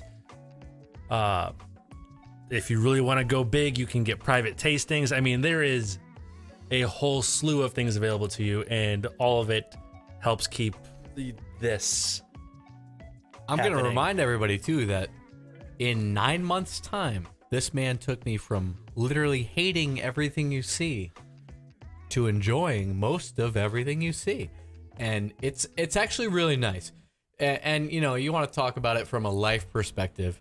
Bourbon, whiskey, scotch is a great way to end a great night with the people you love and care about. It's a nice time to sit and relax. Everybody's unwinding. It's really nice to be able to take just one drink and have it at the end of the night and really enjoy it with the people that you care about. And I've had a few people reach out who were able to like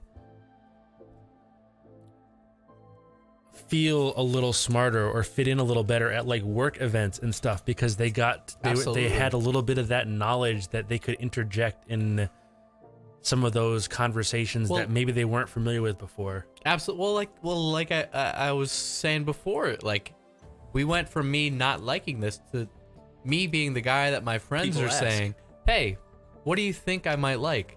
And exactly to your point, I don't push what I like.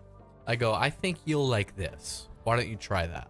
I spend a lot of time talking about how to properly nose, how to properly taste, and I try to teach you how to properly convert people. Right. Speaking of which, tread lightly. This is very high proof. All right. I'm going to take a small sip. Yes. This might be the first one for the dump glass. I think it might be because it's pretty hot. It's so well made though.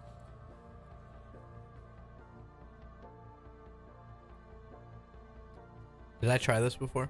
No. All right. That's too bad. Because I guarantee, like, I would have been like... Oh, you would have grimaced like a motherfucker Yeah. at this before, for sure. It's high proof. It's really heavy. It is. It's oaky. It is everything you just said. It's oaky. I mean, it's fruity and it's got all those like really nice light notes to it too. It's crisp, but it has a lot of like heft, heaviness in the background. It's higher proof. This one is... That's a rough one. It's 120 proof. Like this is probably one that I would say, actually, how much do you have enough left there? If I put another ice cube in this, I'm gonna dump this Yeah, water yeah. out. First thing in the dump glass, Water. water. Hey, that's a great night. Fucking water. I like that. I bet with a nice big ice cube rock, swirl this around a little bit, get it to temp. I bet I like this a little more. And I don't even mind this as is. It's really not bad. It's just a little bit more aggressive. By the way, I don't know if Lauren is. I think she's probably still here. I don't know if that looks familiar, Lauren, but it should. I'm not sure what kind of glass I'm drinking this out of. Oh, wait. It says the Barrel House on it. I know exactly which one. It's a very sexy glass, is what it is. Probably the best glass. Because it says the Barrel House on it. It's the best glass in here. Nothing Not but the gonna best for lie. my guests. I should have worn my Barrel House podcast sweatshirt. It's all right.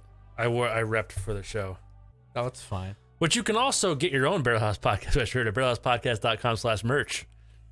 And actually, the sweatshirt's super comfortable. I wear my sweatshirt. Cool. I wear my hoodie. I have 2 Barrel House hoodies, and I wear them constantly. I wore mine in Vermont last year skiing, and 2 people asked me about it. So. Random people. And I said, hey, check out my boy Joe. I mean, if you have to choose between the hoodie or the Patreon, go Patreon, because I get like 60 cents out of those clothing. But if you don't have to purchases. choose, But if you don't have to because you have choose- disposable income. But also, if you just really want a hoodie and you're gonna buy one anyways, buy the Barrel House one. They're super comfortable, Actually, and repping the show is. I can literally 100% I agree with that. wear mine all the time. Yeah. They're great. accurate. And then they said, hey, I've seen you on that show. I go, yes, you have. Yes, you have. It's not all you've seen. It's true. Join my OnlyFans, onlyfans.com/GregKiss.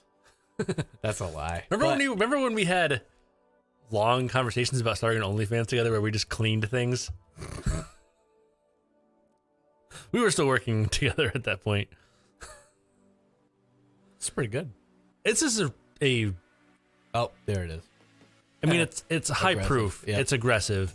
You need to be ready for high proof, but it is a like Without the rock, I would not enjoy it as much. I wish I had a bottle of their they do make this non-cast strength. Okay. I think it's around like 45 proof. I wish I had a bottle because I think you would really like that a lot. I could see that. Excuse me, you know me. I like my whiskey about as high proof as I can get it. So, speaking of that, how do you think we worked together for so long without getting terminated? I don't know how that happened because, boy, the things we did. We're not Yeah. going to talk about them because I still work there. We had a great time. We had a great time.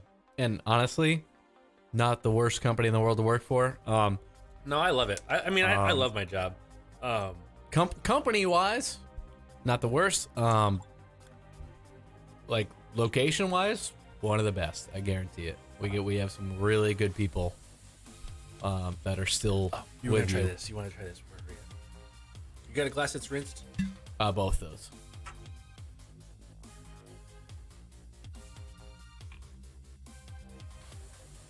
Yeah, that's just right there. Like the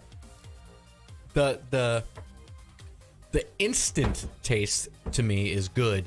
The like 1 second after is bad, and the aftertaste is okay on that one. It like It's a lot of proof. so that's what it is. So my hurdle at this point then would be the alcohol content. Seems like your hurdle at this point, which is a place where a lot of people stop exploring. Okay. A lot of people struggle with the proof a little bit. Yep. And they give up. I actually had a whole episode called "The Burden of Proof." Yeah, I did watch that. Where I talked 100%. about that. So, all right. So my favorite again, Blanton's. What proof is that? 93. 93 proof.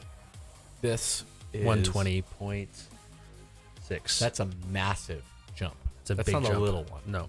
That's 3 or 4 steps. A lot of people give up around 100 proof Okay. and just cannot push past it. And I shouldn't say cannot. They will not take the time. It takes. Is it like a ladder where you have to go rung by rung? No, actually, I recommend the way I did it, where I just punished myself with high proof stuff until it worked. That's me going to work every day with you. Basically, so the burn and kick are not.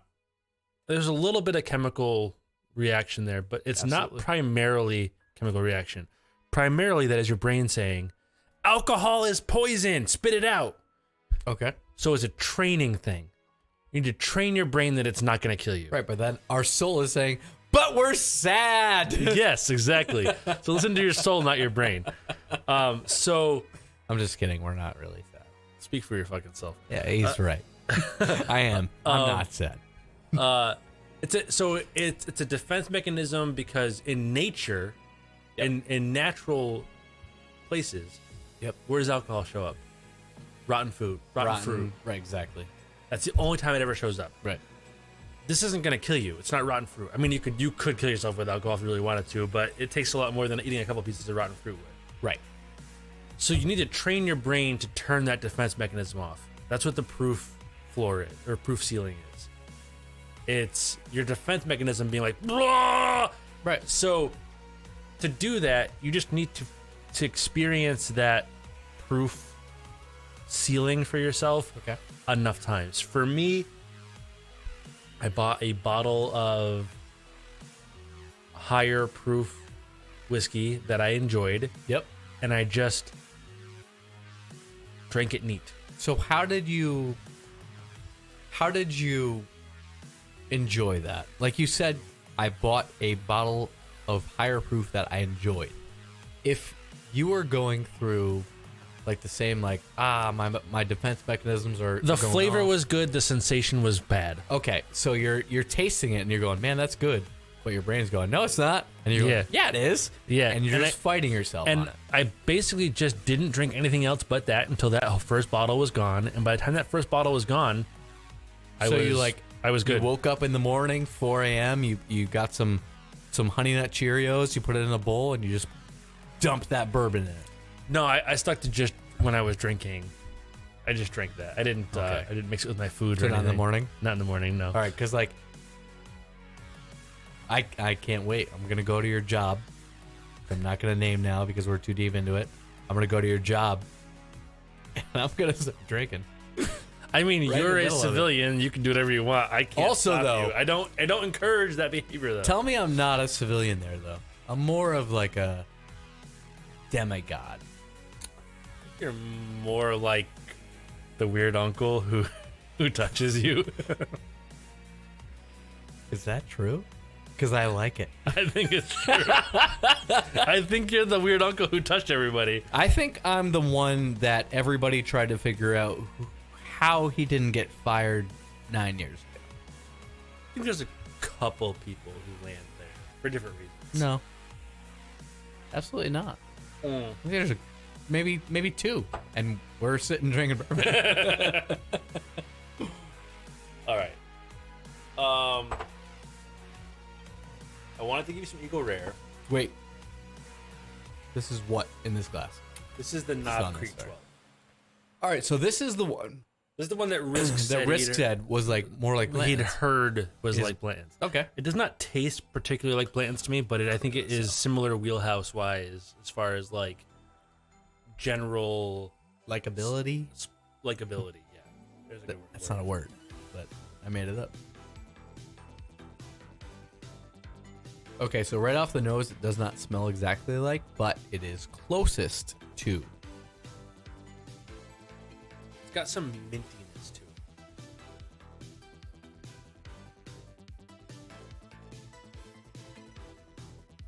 It does. All Knob Creek has a little mintiness to it. That's like a Knob Creek thing. So right off the bat, 100% mintiness. The difference, I would say, in Knob 12 and Blanton's is the 10 to 30 second aftertaste that does not exist with Blanton's. Yeah. Well, it's higher proof. Yeah. This is? Yeah. It's 100 proof. Oh, okay. So that's it's like right on that line where people start to have a hard time. So that's exactly where I am, huh? Yeah. Okay. So, all right. So you've brought me from phase 1 to phase 2, and now you're trying to bring me from phase 2 to phase 3. I'm working on it. I'm Right. trying to eke you into phase 3. Yeah, but you're like phase 5. I don't even know what phase I'm on. Sure. You're not on phase. All right. I'm on phase. If it's whiskey, I like it pretty much. No, because you. All right. So the best way that I think that you said it all night was like your spectrum has shifted. Continues to shift, yes. So, But it shifts both ways now. that sounds like you. You shift both ways. 100%. But at the same time, I get like, all right, so like shifts both ways, like depending on your mood, depending on what you feel like, depending on like, It's cyclical in a way. Like, is it seasonal? Like I was kind of hinting at before. not so much. So my beer is 100% seasonal. 100%. Yes. 100%. For me, it's like Excuse me. certain times, I shouldn't say certain times a year, like every 6-8 months, or maybe sometimes it's longer, whatever. I'll just burn out on high proof. I'll be like, man, I just need a break from the proof. And I'll find myself really digging Buffalo Trace or Monkey Shoulder for like a really easy, like I'll just find myself needing a break, and I will cycle back to a more simple, lower proof, basic whiskey, whatever it might be, whatever my taste might be. How many drinks do you feel like you have on average per week? If I include beer, No. like glasses of beer or just Yeah. whiskey. No, because you know, you go out with your friends, you have a beer, you have a beer at dinner, you have a beer. No, just whiskey. What do you feel like? Like 8? Like this size, which is about, What is that? Maybe An 3/4 of an ounce, if that? that's about an ounce. Is it? Okay. Ounce, maybe an ounce and a quarter. Okay. I have maybe, at this point in my life right now, on a normal week, Normal week. 7-day. 4 So, realistically, I mean, like, or 5. that's not bad. No, I mean, I go through stretches where it's like, oh, it's the holidays, I'm gonna have Oh, absolutely. right a bunch more or whatever. And maybe like a week I'm gonna record, and where I'm doing notes on a whiskey, I'll have a couple extra pours, something like that. So let me ask you that, all right? So, say you're doing notes on Redbreast, which is my favorite notes, just slapping them hard. The second time you mentioned it, we're gonna have some. Fuck. I probably just made a mistake of This my is own life. cask strength red breast too. All right, but say you're doing that, right?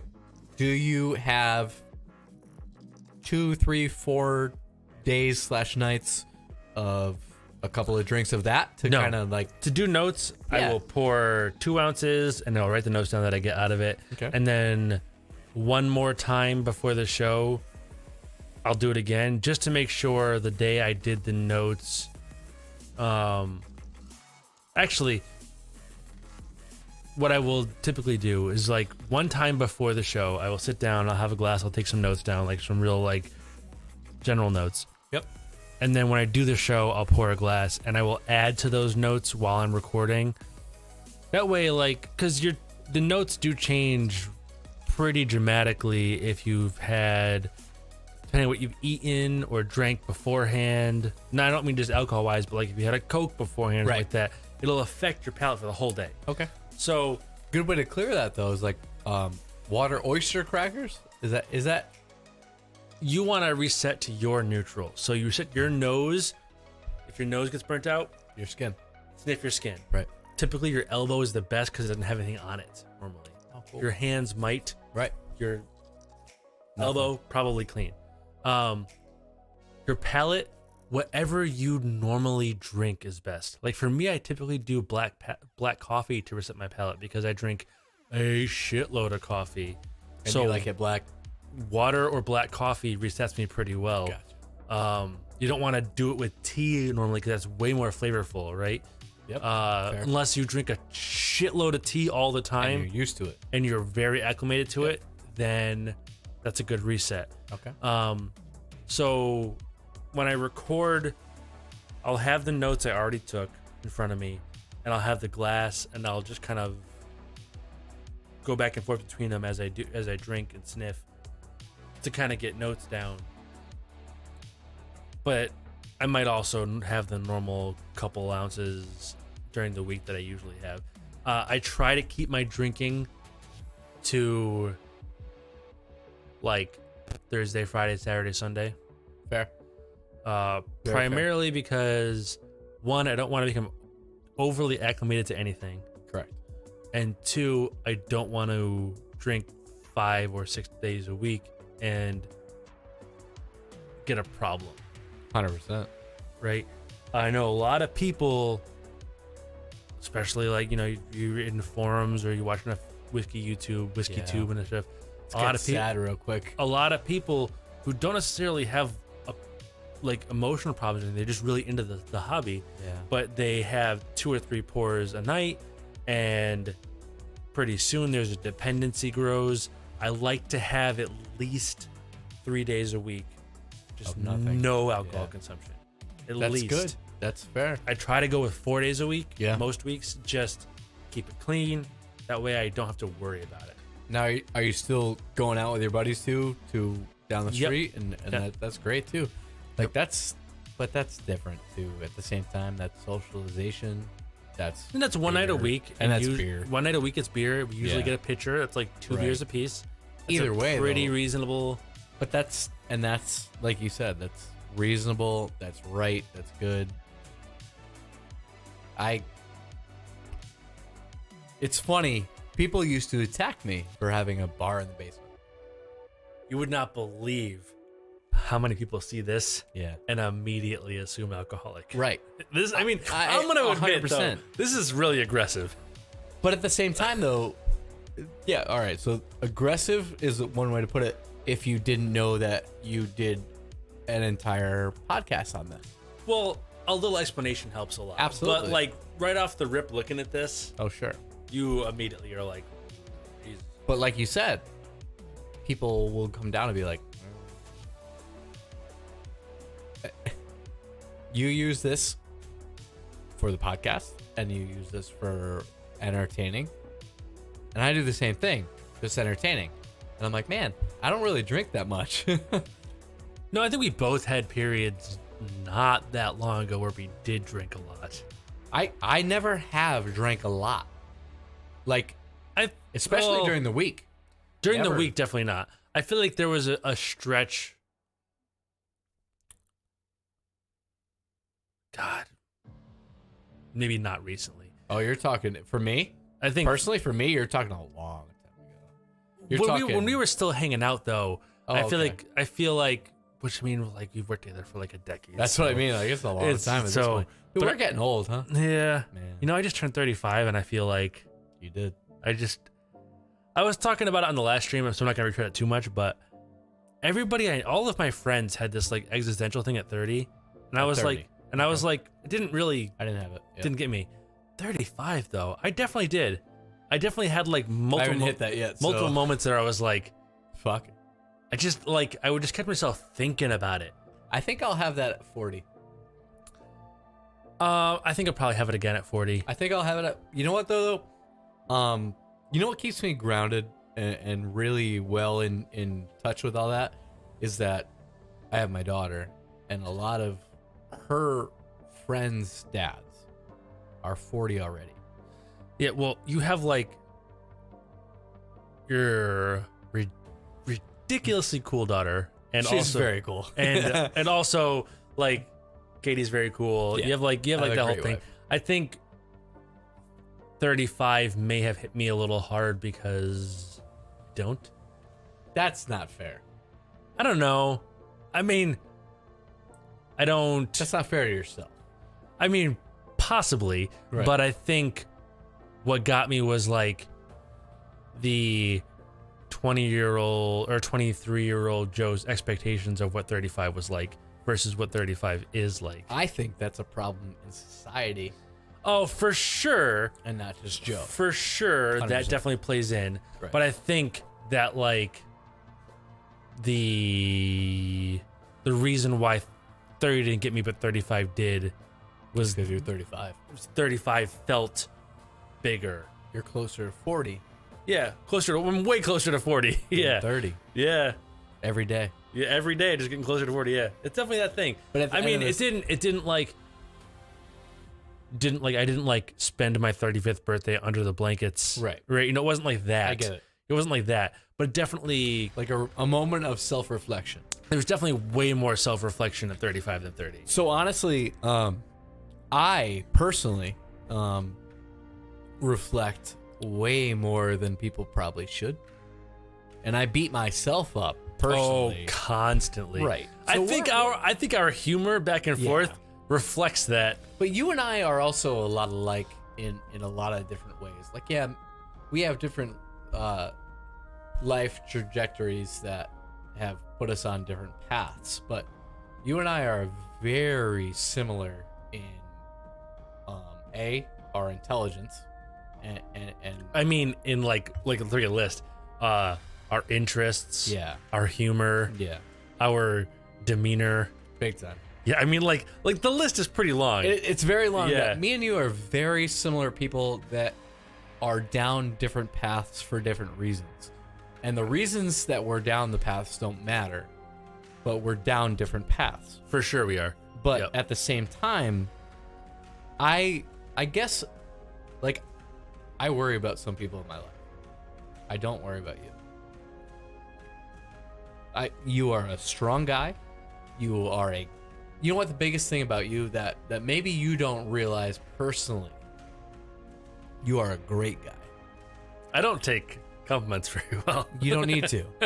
But that's also a similarity that we share. For sure. You are a great guy. You have very good personality traits.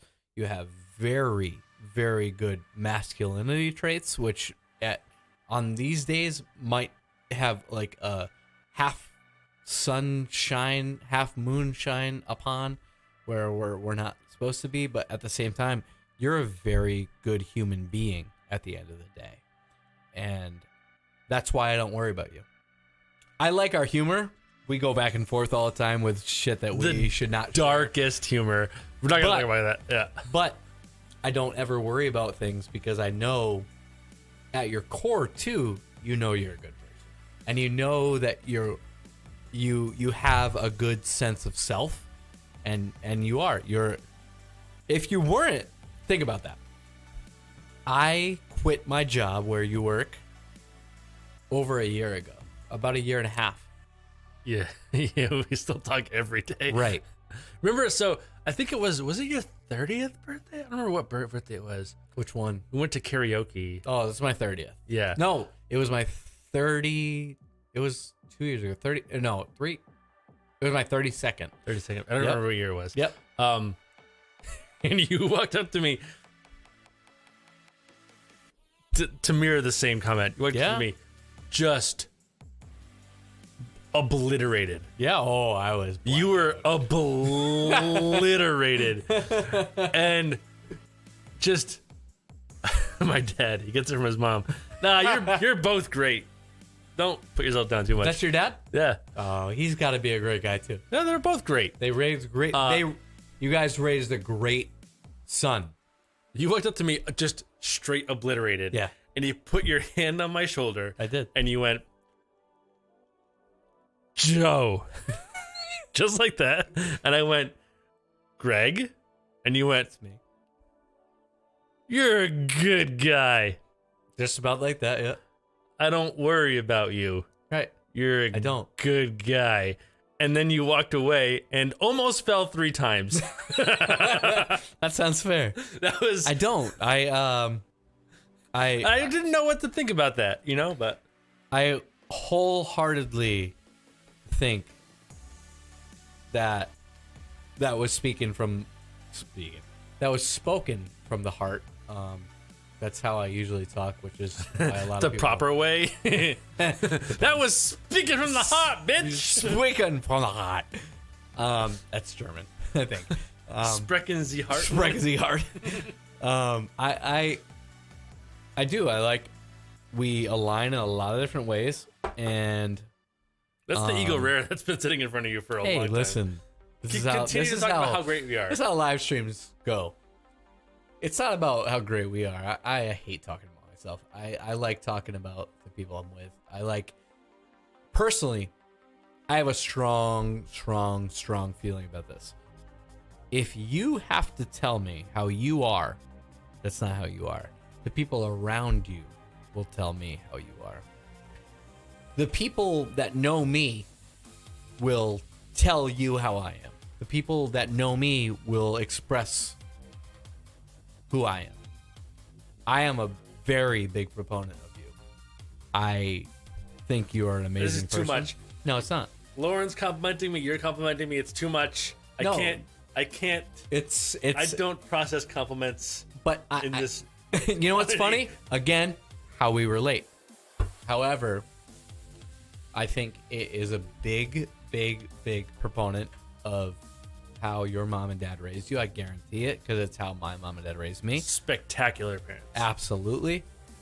If you come from a great family, you will be a great person. It is that simple. I think that we both have that shared, guaranteed. Are we on different paths in life? Sure.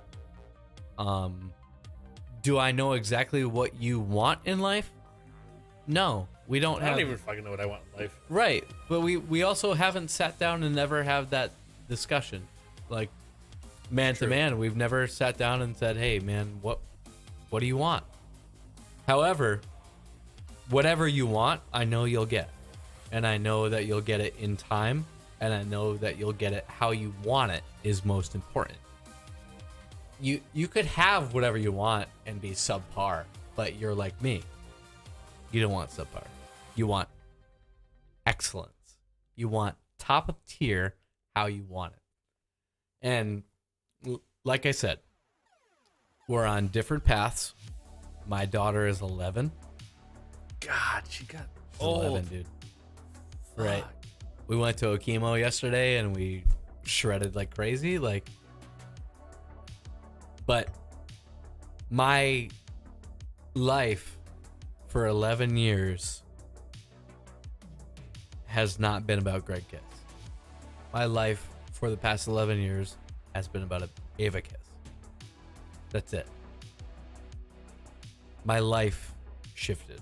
Not my thoughts, not my ideas, not my ideals, not my promises.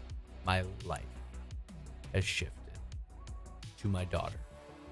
She is 100% number one priority. Number two priority, Katie Kiss. She's my wife. Yeah, you got super lucky with that one.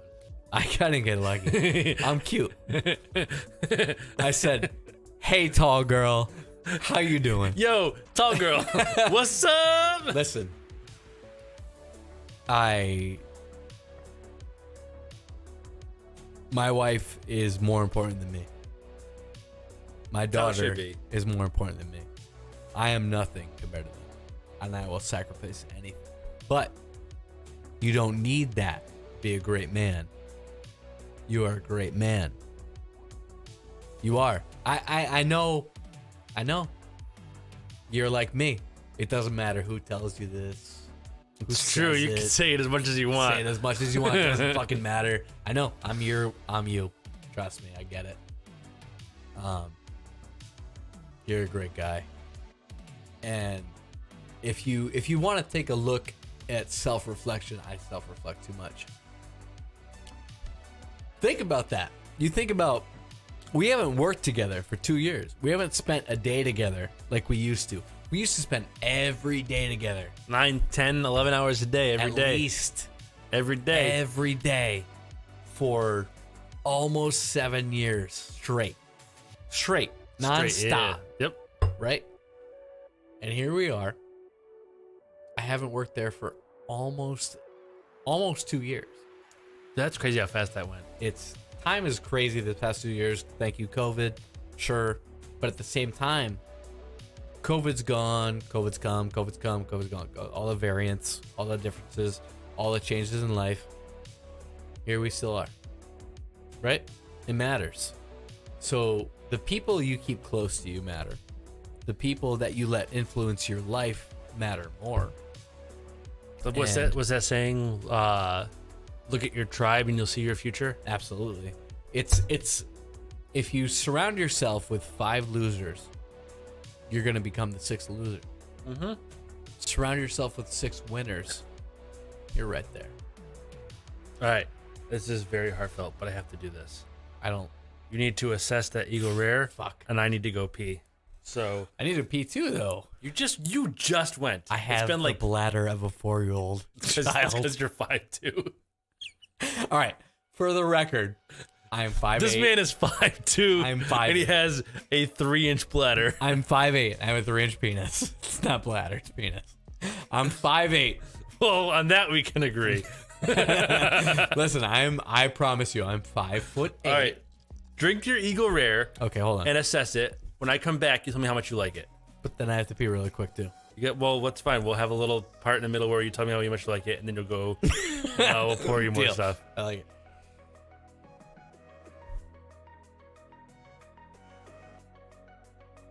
Oh, I like that.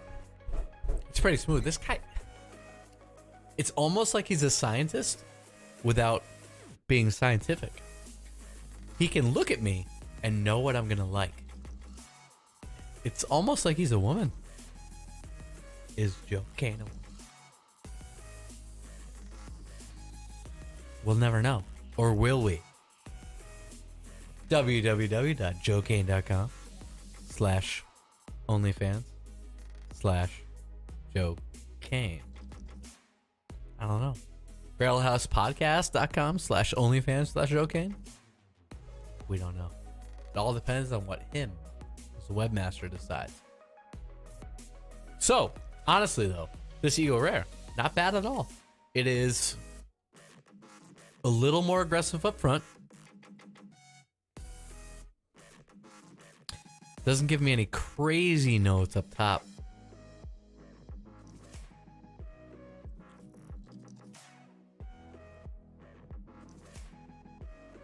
Very good. Very smooth.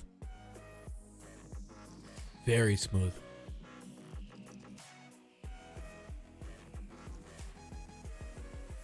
And then kicks you in the chest. Right there. So maybe that's what he doesn't get. I get, though. I'm new. Newer. Comparatively.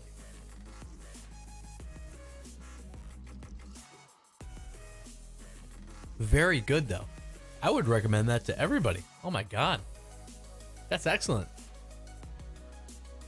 However, Joe did say that Eagle Rare is also getting harder to find, just like Blanton's, just like the Buffalo Trace, which apparently all come from the exact same distillery, which obviously did not expect the pandemic, which did not expect this rush to bourbon Scotch whiskey. But good lord, that is really good.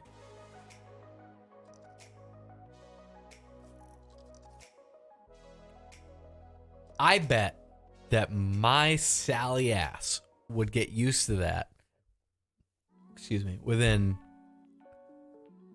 probably 2-3 days. That little aftertaste that kicks you right in the chest, nothing bad about it. Guarantee you that that's gone by day 2.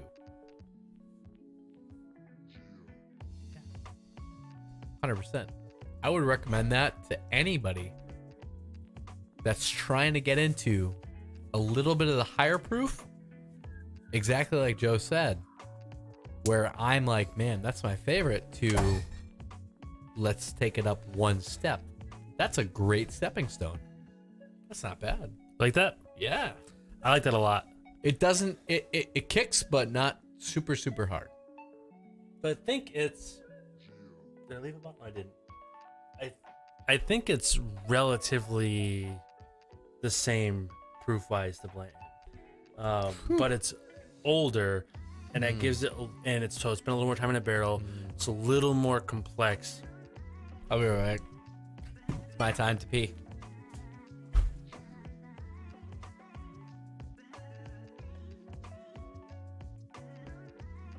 Yeah, so it's right in the same wheelhouse, proof-wise, as Blanton's, but it does carry a little bit more with it, age and complexity-wise, which is really nice. Personally, I like it quite a bit more than Blanton's, but preference is preference. It's personal.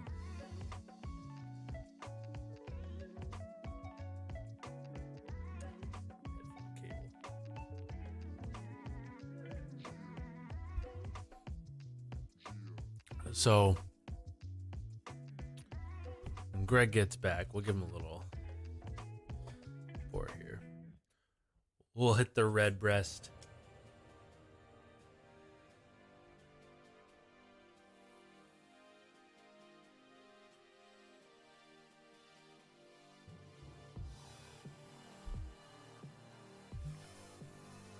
Give him a little red breast.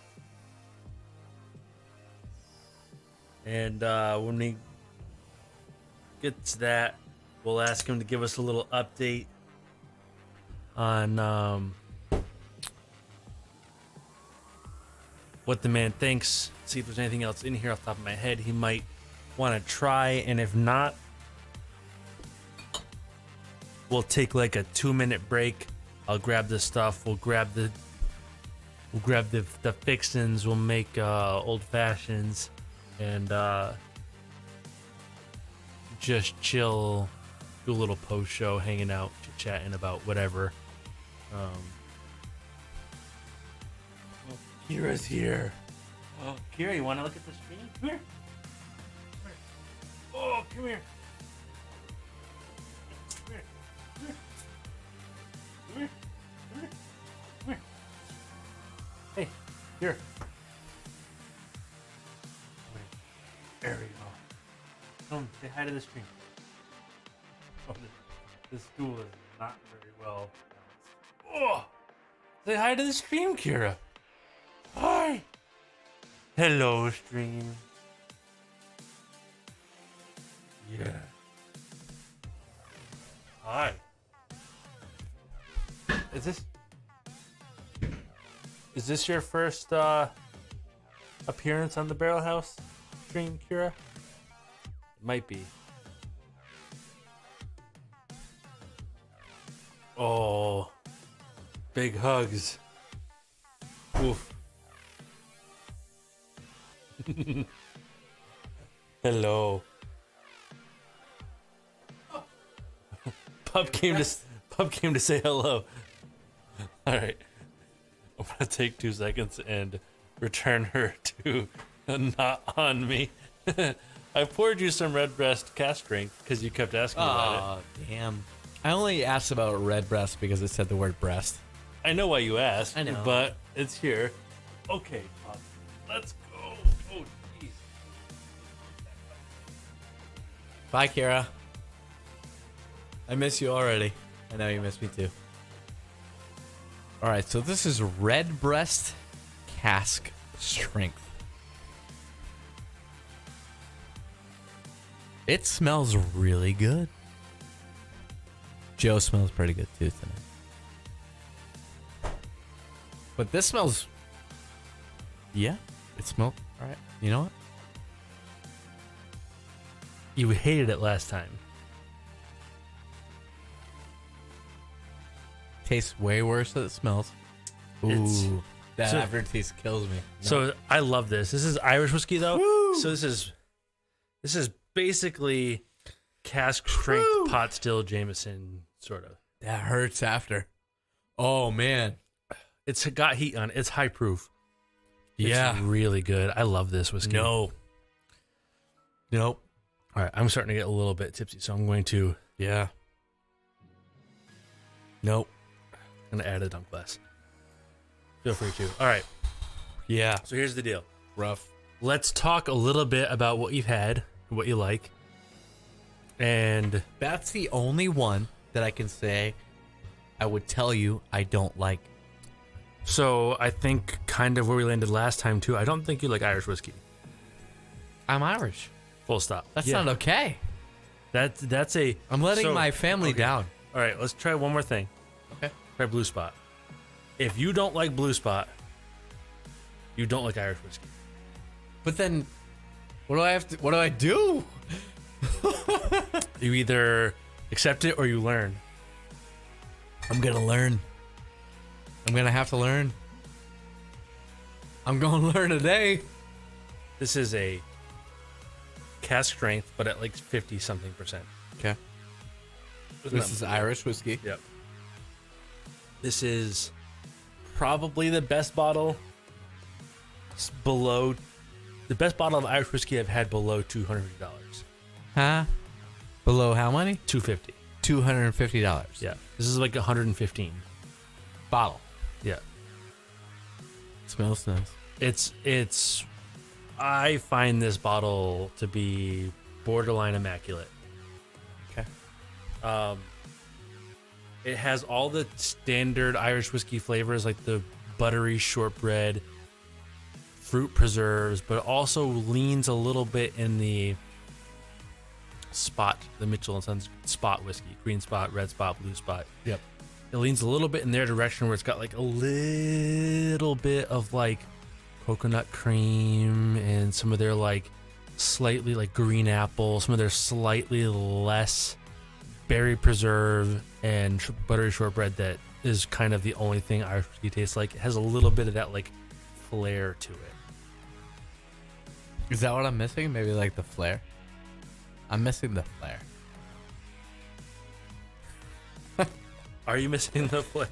I don't know. Do I have enough pieces of flair to like make management happy? I think you only have like 6 pieces of flair I and need you need like 8. 37. What was the number of pieces of flair? It was a really high debate. It was a lot of flair, wasn't it?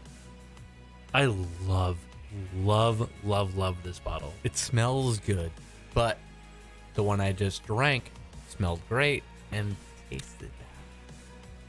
This This is Irish. This is very Straight from Ireland. This is It's not taking a stop in New Jersey and picking up a couple Italian things. no. This is so Mitchell & Sons, who makes this, they were like a cafe 1800s. Okay. And they were a wine importer, and they had all these wine barrels stacked up that they had emptied, and they were just throwing them away. And the son, I believe, had the great idea. What if, and this is like late 1800s. Yep. What if we shipped these barrels up to the Jameson Distillery at the time? It's now the Middleton Distillery. Had them fill it with whiskey, and we just kind of finished them in our barrels and then sold them. And they would use a big paint spot on the top to indicate how long they were going to age it. Okay. Blue spot was 7 years, green spot was 7 to 10, but not cask strength. Yellow spot was 12, red spot was 15. And that's where the names came from, green spot, red spot, right? It was just a big paint blot on the top of the barrel. Okay. So this is basically, so Middleton now owns pretty much like 90% of Irish whiskey is Middleton. I read a thing that said, you know what the angel share is? You ever heard that term? Yeah. The whiskey of that evaporates from a barrel? Yep. The Middleton Distillery loses more angel share in a day than the U.S.'s largest craft distillery loses in a year. Oh my God. That's wild. It's ridiculous how big that distillery is. So do you feel, I mean, just from those numbers alone, I feel like that sucks? Because, I mean, the whole Irish way is now 90% or no way. That's 10% is tiny. Especially if you split it up among, So, what, 180? so I will say there's pluses and minuses to it. One, Middleton is very good about, they don't just distill it all out of the same stills and call it different things. They bought other distilleries and they still exist on their own property and do their own thing. So they made them do it their way. They're still doing it their way. Yep. It's just now owned by Middleton. Fair. So it's not all the same, like 4 stills pumping out whiskey with different names on it. And a lot of those distilleries would have gone out of business entirely. That's the big thing. But they're still allowed to operate because Milton bought them. So there's pluses and minuses. 100%. There's a lot. It's way more of like, it's not a good or bad. So how do you feel then about like the, I guess I would compare it to like the craft beer of Connecticut, New England area, which is booming. How about the craft whiskey of Ireland, which is how Ireland is always. Well, think of it this way, right? 10 years ago, Samuel Adams was an independent company and it was craft beer, right? The beer still tastes the same. But it's manufactured in 18,000 different places. But they are now owned by, is it Anheuser-Busch that bought them, right? I think so. They bought them and let them propagate their recipe countrywide, basically. But it's basically still the same beer. It doesn't taste much different. Right. So I think that's kind of what Middleton's doing. I don't know for sure because a lot of this stuff happened before, like way before a lot of stuff happened in like the 80s, 70s, and 80s way before I was either born and drinking, right? So, especially the born part, right? So it's hard for me to say for sure, but it seems like they've allowed the quality to stay pretty good.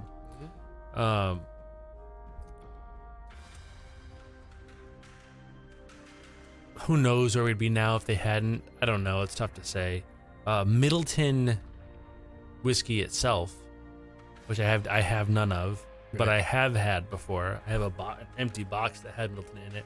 Is spectacular. Really? But at $260 a bottle, it's hard to. Yeah, it would take me like if I pulled the trigger at 260 and then I brought it home and I poured a glass and I didn't like it, that would suck. It's on my list of things to get. It's one of my favorite whiskeys. It's the first bottle over $200 I ever bought. Really? Yep. There you go. It actually might be the first bottle over $100 I ever bought. That's a big milestone in itself. And there's one that I would really love to go back to now that I've had a lot more experience since I bought it. So it's on my list, but it's hard to go back to a whiskey I've already had at that price when I'm trying to explore outwards. Big time. So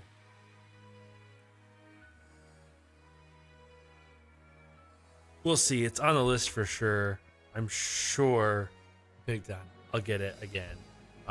So try it. I have not yet. All right, let's hear what you think. Which one's this? This is the Blue Spot. It's a little. Smells good. It's a little high on proof. It comes through a little ethanol on the palate. Just prepare yourself. High on proof. Yeah, it's not super high, but it's there. I'm gonna take a small sip.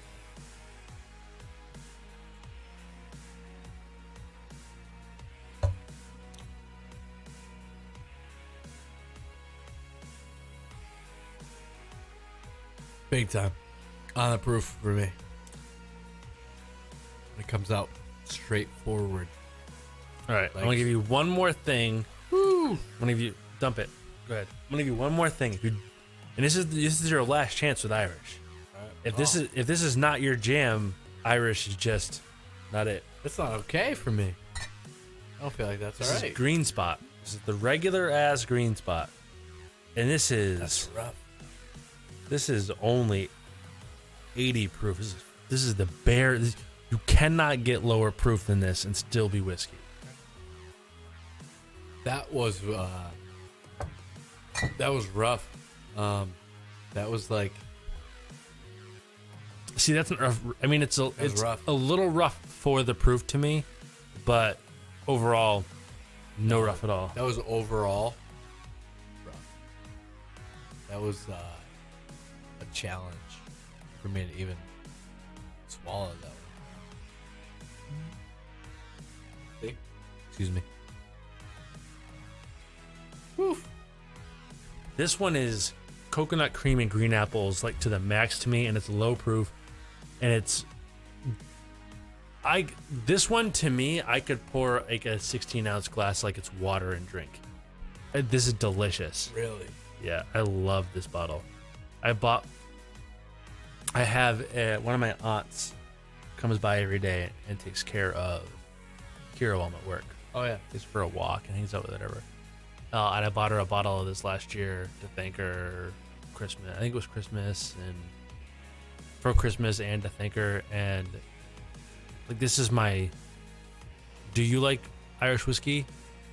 Check this shit out. Bottle, right? Listen, if I can't drink your aunt's whiskey, I'm in trouble. My family, on my dad's side, is like all Irish.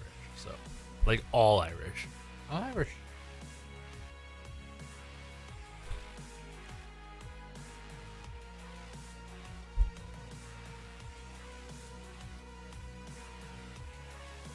Oh, that's much better.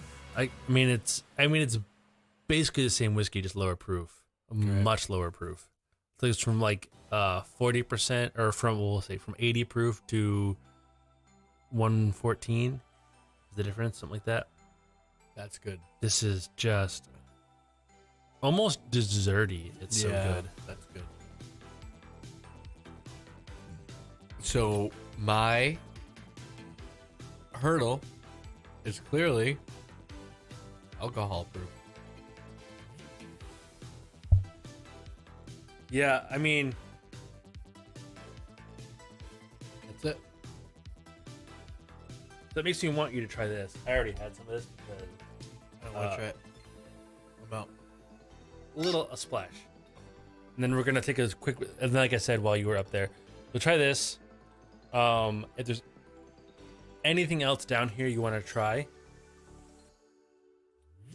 or any other questions, comments, concerns, anything like that, we'll go over that, and then we'll take a quick like 2-minute recess, and I'll make you an old fashioned. All right. Yeah, we'll while the screen's off, we'll do that. No, I'm gonna pee now. You've been back for 18 seconds. I have the bladder of a 4-year-old. All right. And there goes the stool. Hey, Greg, are you sober tonight or? No.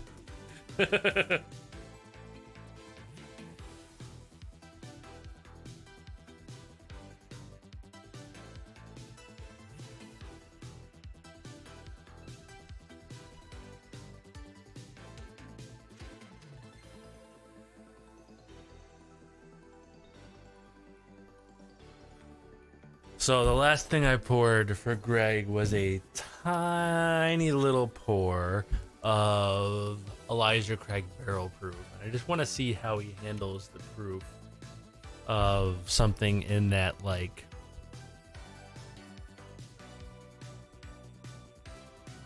60-ish% range. That is not quite as aggressive as that Starlight was.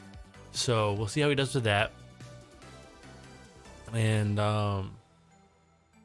then we'll cap off the main show, and I will feed him an old fashioned in the after show, which will probably only be 20 minutes or so of after show.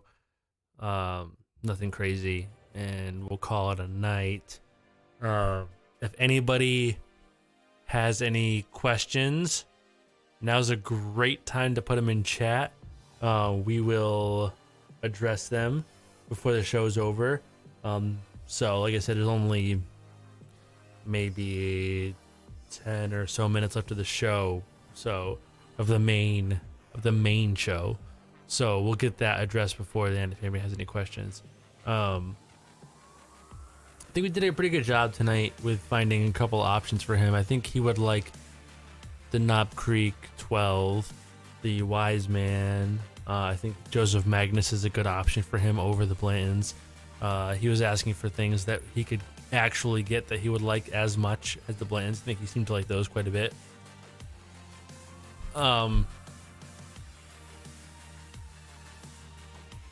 Kind of shocking how much the peat tolerance changed from last time. I mean, he couldn't handle the slightest smoke last time. I mean, he barely liked Peat Monster. He liked Peat Monster with Coke when I made him a Smoky Cokey last time, but he did not care for it straight. So the fact that he was down with Octamore and the Artbeg Udoll is pretty amazing. So that'll be good. I'm looking forward to seeing where this. So like last time he left this show with a couple of bottles he was like mildly curious with, and that opened up a bunch of doors. And I feel like this time there's a handful that he's feeling. It's a small handful, but a handful that he's feeling. So I'm curious to see where we end up with him in another 3 or 4 months. I'm going to try to have him back on closer than 9 months, maybe check in a little more often. This is really, I'm like surprised at how far he's come, how quickly he's come. He definitely has to get over the proof hurdle. That proof hurdle is messing with him something fierce, but we can fix that. We can fix that for sure.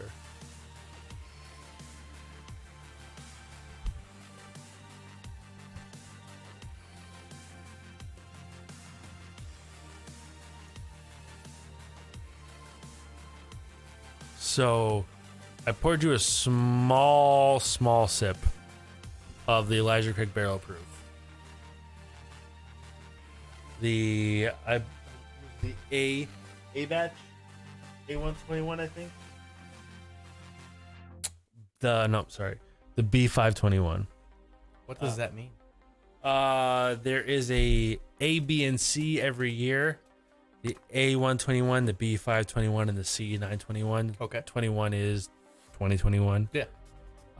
They're drastically different from release to release. Lauren, how do I fix what? This is 59%. Very consistently, this is my favorite bourbon release every year. Really? Yes. Out of everything. Out of everything, it's the Elijah Craig Barrel Proof in general. Last year the B520 was a hero. This year I like the A121 the best. I could not find a single bottle of the C920 this year. Okay. C921 this year. So I don't know how good that was. This is the middle batch, but this is still very good. I already had a pour of it. Well, so you could pick up the difference in the batches of the exact same whiskey. I mean, depends on the the distillery. Yeah. These are drastically different. Oh, okay. So they're not just a little bit different. To me, there's a big difference. Okay. So you like this one? I've never had a bottle of Elijah Craig Barrel I didn't like, but they're high proof though. So how high exactly? Like 60%, between so 60 and 65% normally. Oh, okay. The proof problem, Lauren, you mean like getting used to higher proof? That is entirely just Yep. experiencing it as much as possible. Just drinking as much high proof as you can and getting used to it. That's all you can do. There's no like way around it. There's no like shortcut or cheat code. Just kind of forcing You yourself. just have to deal with the proof until you get used to it. So honestly, high proof, yeah, hits hard. Tastes good, but hurts. Like, it's funny. Like that would be a really good one actually to probably do exactly what you just said. This is a great one. So we'll give you the A121. I have this is still hard. I have this and I have this whole bottle still unopened of the A121. This is the A121. Just try a little bit of this. Oh god. Just a. Is there There's anything left still in it? more. Oh yeah, god. You can dump it. It's fine. Oh.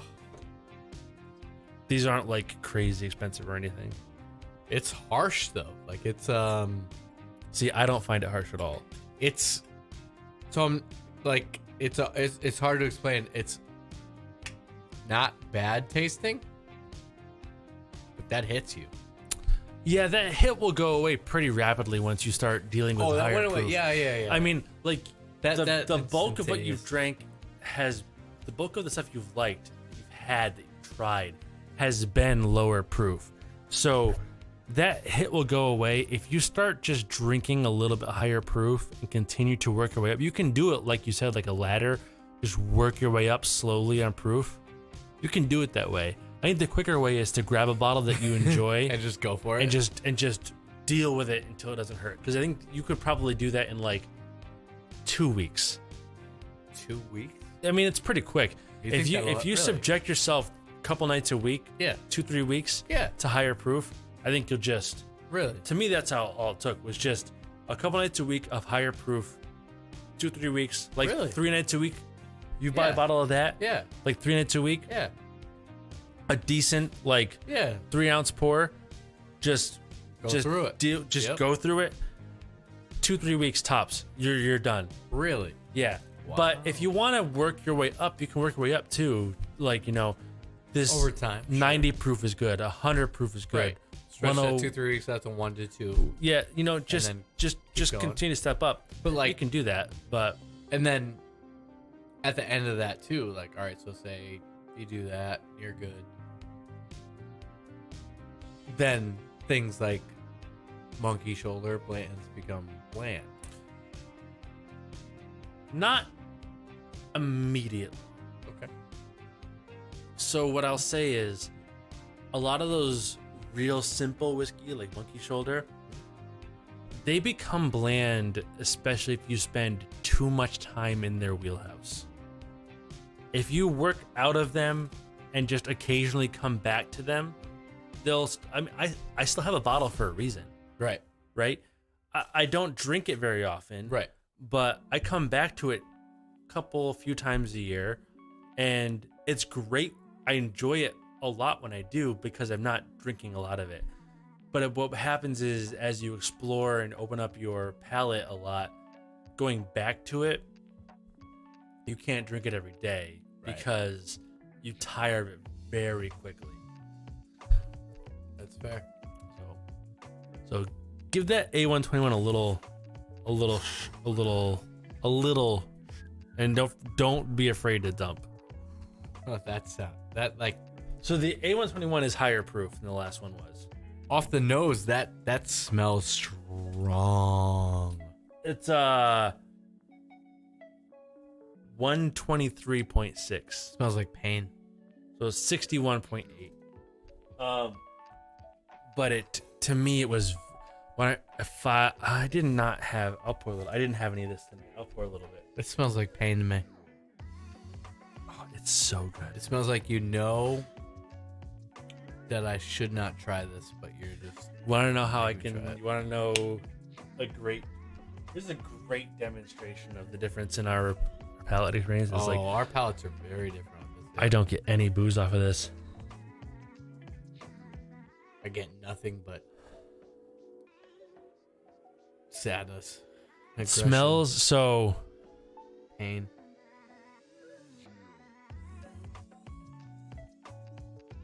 There's like, so I get like, it's high proof. On the nose, So that's my big thing right now. I get, proof's a tough one. So I get question. I get a honey on the Woo! I get a honey on the nose. Oh, So go back to the glass. Yep. All right. And I want you to smell for honey, but think of not like the jar with the bear on it, but like if you went to like a farmer's market and bought like a bottle of honey that was super dark, I can smell that. like that super dark honey that still has like honeycomb bits in it. It's not that I can't smell. It's like that is rough. That's a rough one. Man, That is the roughest. I think it's also the highest proof. It is the highest proof we had tonight. That is. So what we've done tonight is we have 100% uncovered my kryptonite as of now. And it's not It's proof. It's 100% proof, but it's not like crazy. But like this is high proof. This is legitimately high proof. High proof. But I feel like you start to burn out. Lauren, it's not scary. You could do it fine. Oh. Next time you're. It's scary. He's lying. Next time, because she has a better proof tolerance than you do. Who the fuck are you? Damn you, Lauren. Next time you're down in the barrel house, we'll work on your proof a little bit. You'll be fine. It was that's aggressive. So this is high proof. Yeah. So but the thing is, it is.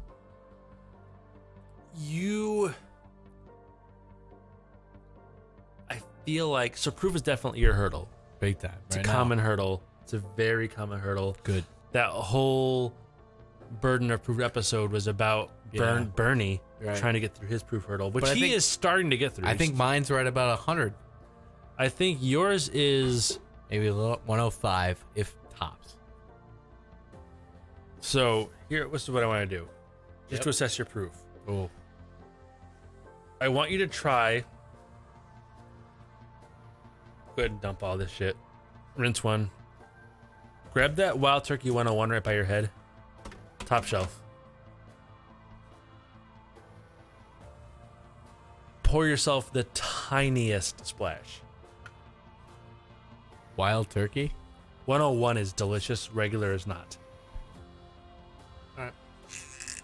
This is my favorite budget whiskey, bourbon, by the way. This is on my trust of you, by the way, because Wild Turkey is. This is top tier budget whiskey. Really? Yeah, top tier budget whiskey. See how your proof does with that. It's very cherry cinnamon forward. Smells good, but actually, all of them have smelled very good. Which, roll the footage back again. None of them. Yeah, you didn't like the smell of anything.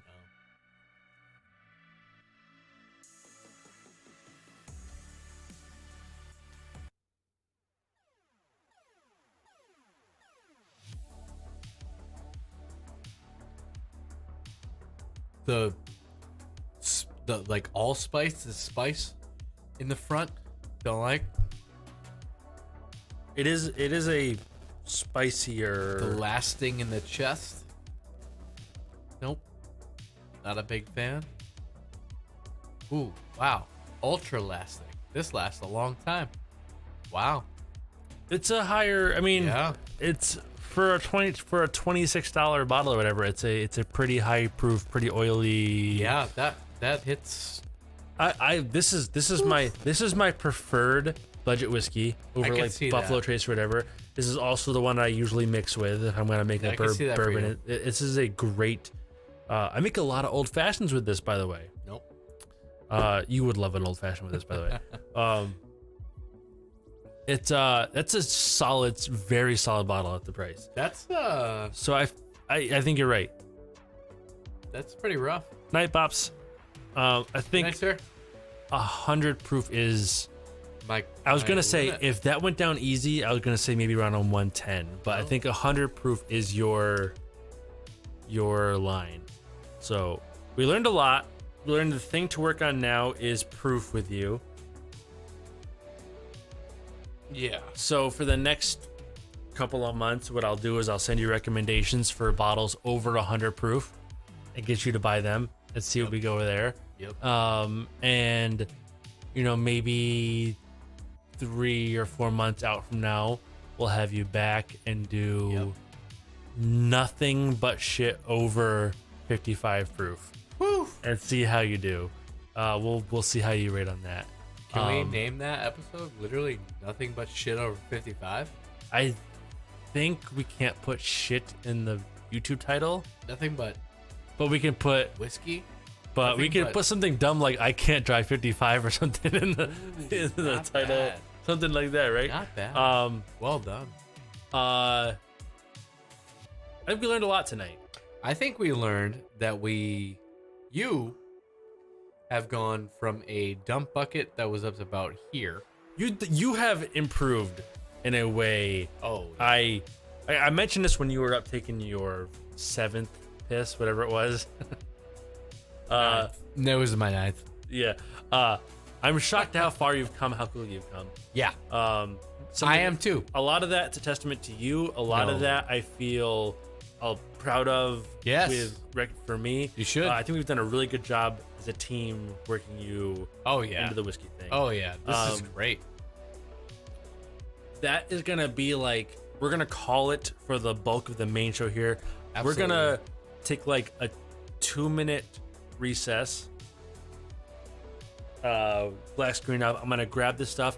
We're going to come down. I'm going to make you guys watch me make him old fashions. I'm going to try one. And he's going to try it. I'm not going to make him finish it, but we're going to try it. I might try a sip. We'll see how that goes. And then after that, I mean, who knows? The post-show conversation can go anywhere. Who knows how bad that'll be. We are bad people. You're terrible. Terrible. I'm a bad man. I'm a bad man. So give us like 2 minutes to grab supplies. We'll be right back.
There's so much going on.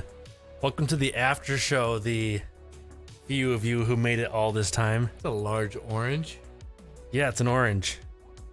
I didn't bring a thing to light them on fire with, so Big, we'll though. have to do without the fiery bit. That's fine. What's that? This is agave syrup that I made. Oh, that you made. Yeah, I mean, I have this bottle that I've used. Yeah. But I just take agave nectar, mix it 50-50 with water, shake it up, and you get this like light syrup that's great for it makes it great for these. Fair. And you want to try your very first old fashioned. Do I though? Yeah. I also brought these pizzas down, but I didn't cut them. So you can just rip a chunk of pizza off if you want a chunk of pizza. Yeah. There's buffalo and a sausage. I don't know what's what. The sausage is on top. I'm trying to rip pieces in. It's just That's what I did. a very small piece. I got a.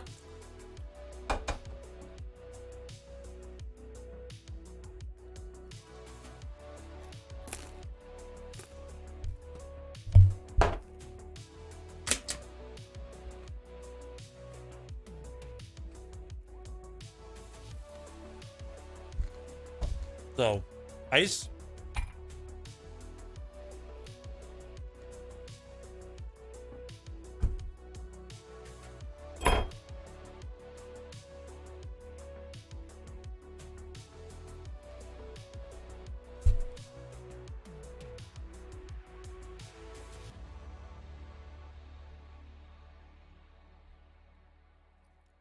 Couple of bar spoons of sweet.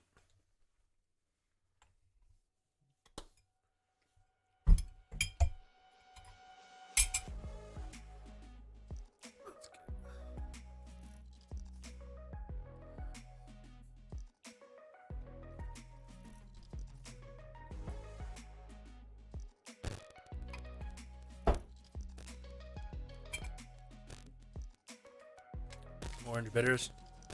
Small splash. Couple of splashes. What's And your then- choice? Let's go.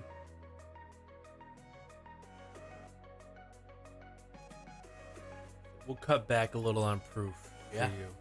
Yeah. Go wise man. You liked the wise man. I did.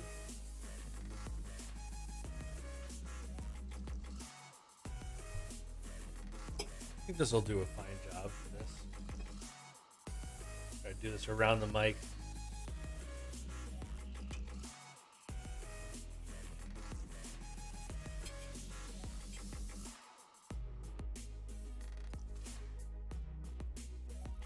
In the dark. Oh, it's well done. A little splash on the mat. The mat's for. That's what it's for.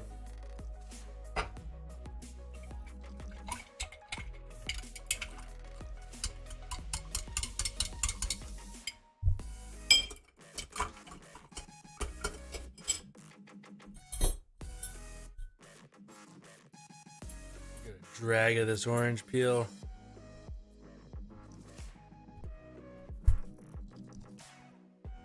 Very fresh.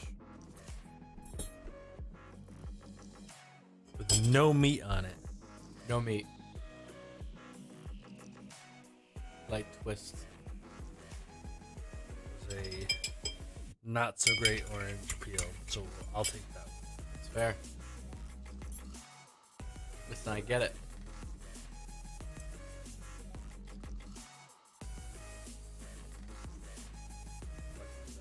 That orange is like a beast. It's a hefty orange for Yeah. sure. There we go. This Oh, is a that's good. serious right there. That's a peel for a guest right there. Oh God, I don't know what that means, but it seems It aggressive. means you can express it and give it a good twist. Same.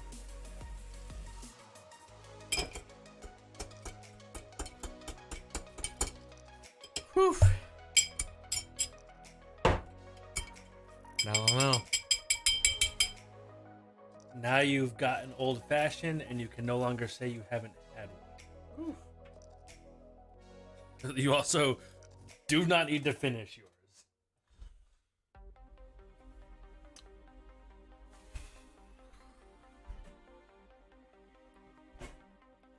Like a small horse on the side of mine.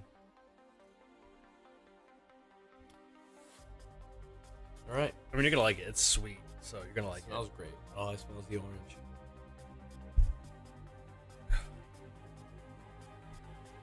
Ooh. That might not be for me. No? No. That might be the instant taste. Give it a minute. Let it melt a little bit. What's not for you? That's fine. Instantly the yeah, that might not be for me. That might not be it. I'm shocked. It's so sweet and light. It is. But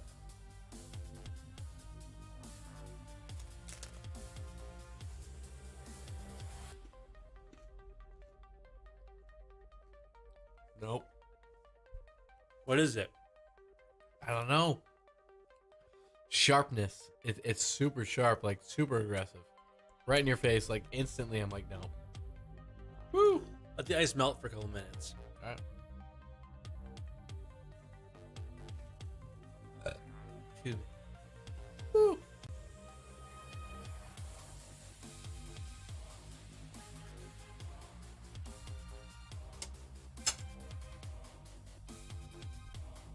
Not feeling it.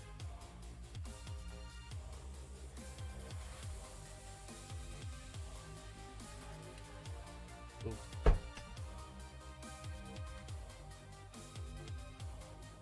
See, I like this quite a bit. Do you? Yeah. These are definitely my, like, as far as mixed drinks go, Yeah, that's your they're thing. definitely my jam. Not me. But maybe for you, a better choice would have been like something in the like 80 proof. But I think if you let it sit for a couple of minutes, I feel like when you first initially make a mixed drink with a higher proof whiskey, this isn't even that high proof, but it's a little bit higher proof. It's like Right, 90. that's what I mean, right. That initial impact of the ice tends to heighten the proof impact. Woo. Whereas Yeah, I when can see that. when you let it sit for a couple minutes, Yeah. maybe swirl it a little bit, it gets a chance to marinate with the water a little bit, and then it will step back. Sort of like if you drop an ice cube in whiskey and drink it right away, Sounds fair. instead of dropping an ice cube in the whiskey, let it sit for a couple minutes, get the temp, swirl it a little bit, let it mix. We'll see. I don't know. It might just be a thing where, like, you aren't a mixed whiskey person unless it's heavily diluted with Coke or whatever. Right.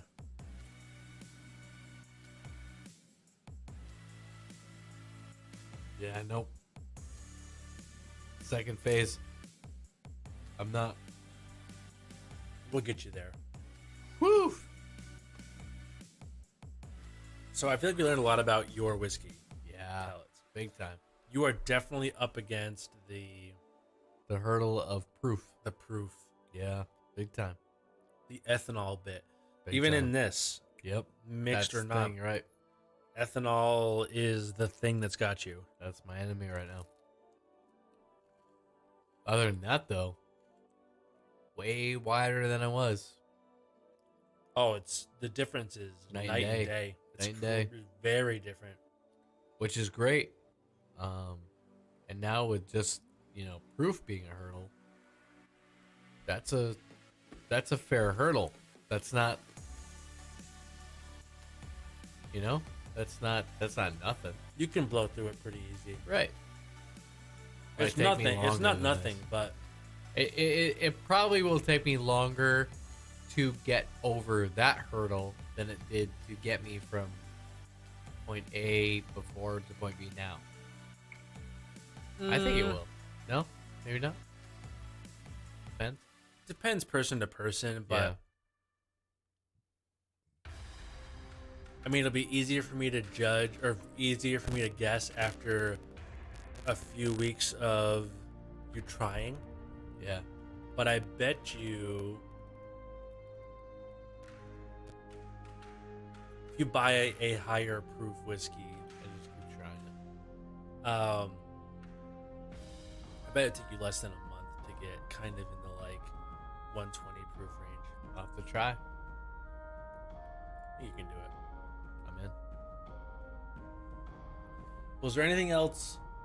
There's a couple of bottles I was gonna like try to make you try, but I feel like we went in a different direction. I like the direction that we went. Yeah. I think it was good. That's one of the reasons why I don't like plan out No, it's a direction. good. I like to kind of go where it goes. Right. That's to me, that's the way it should be. Yeah, we talked a little bit beforehand. Like, I'm not deciding Right. before you even get here what to make you try because I want to see how you react to stuff and kinda guide you that way. Way to do it. There's nothing else you really wanted to try. No. And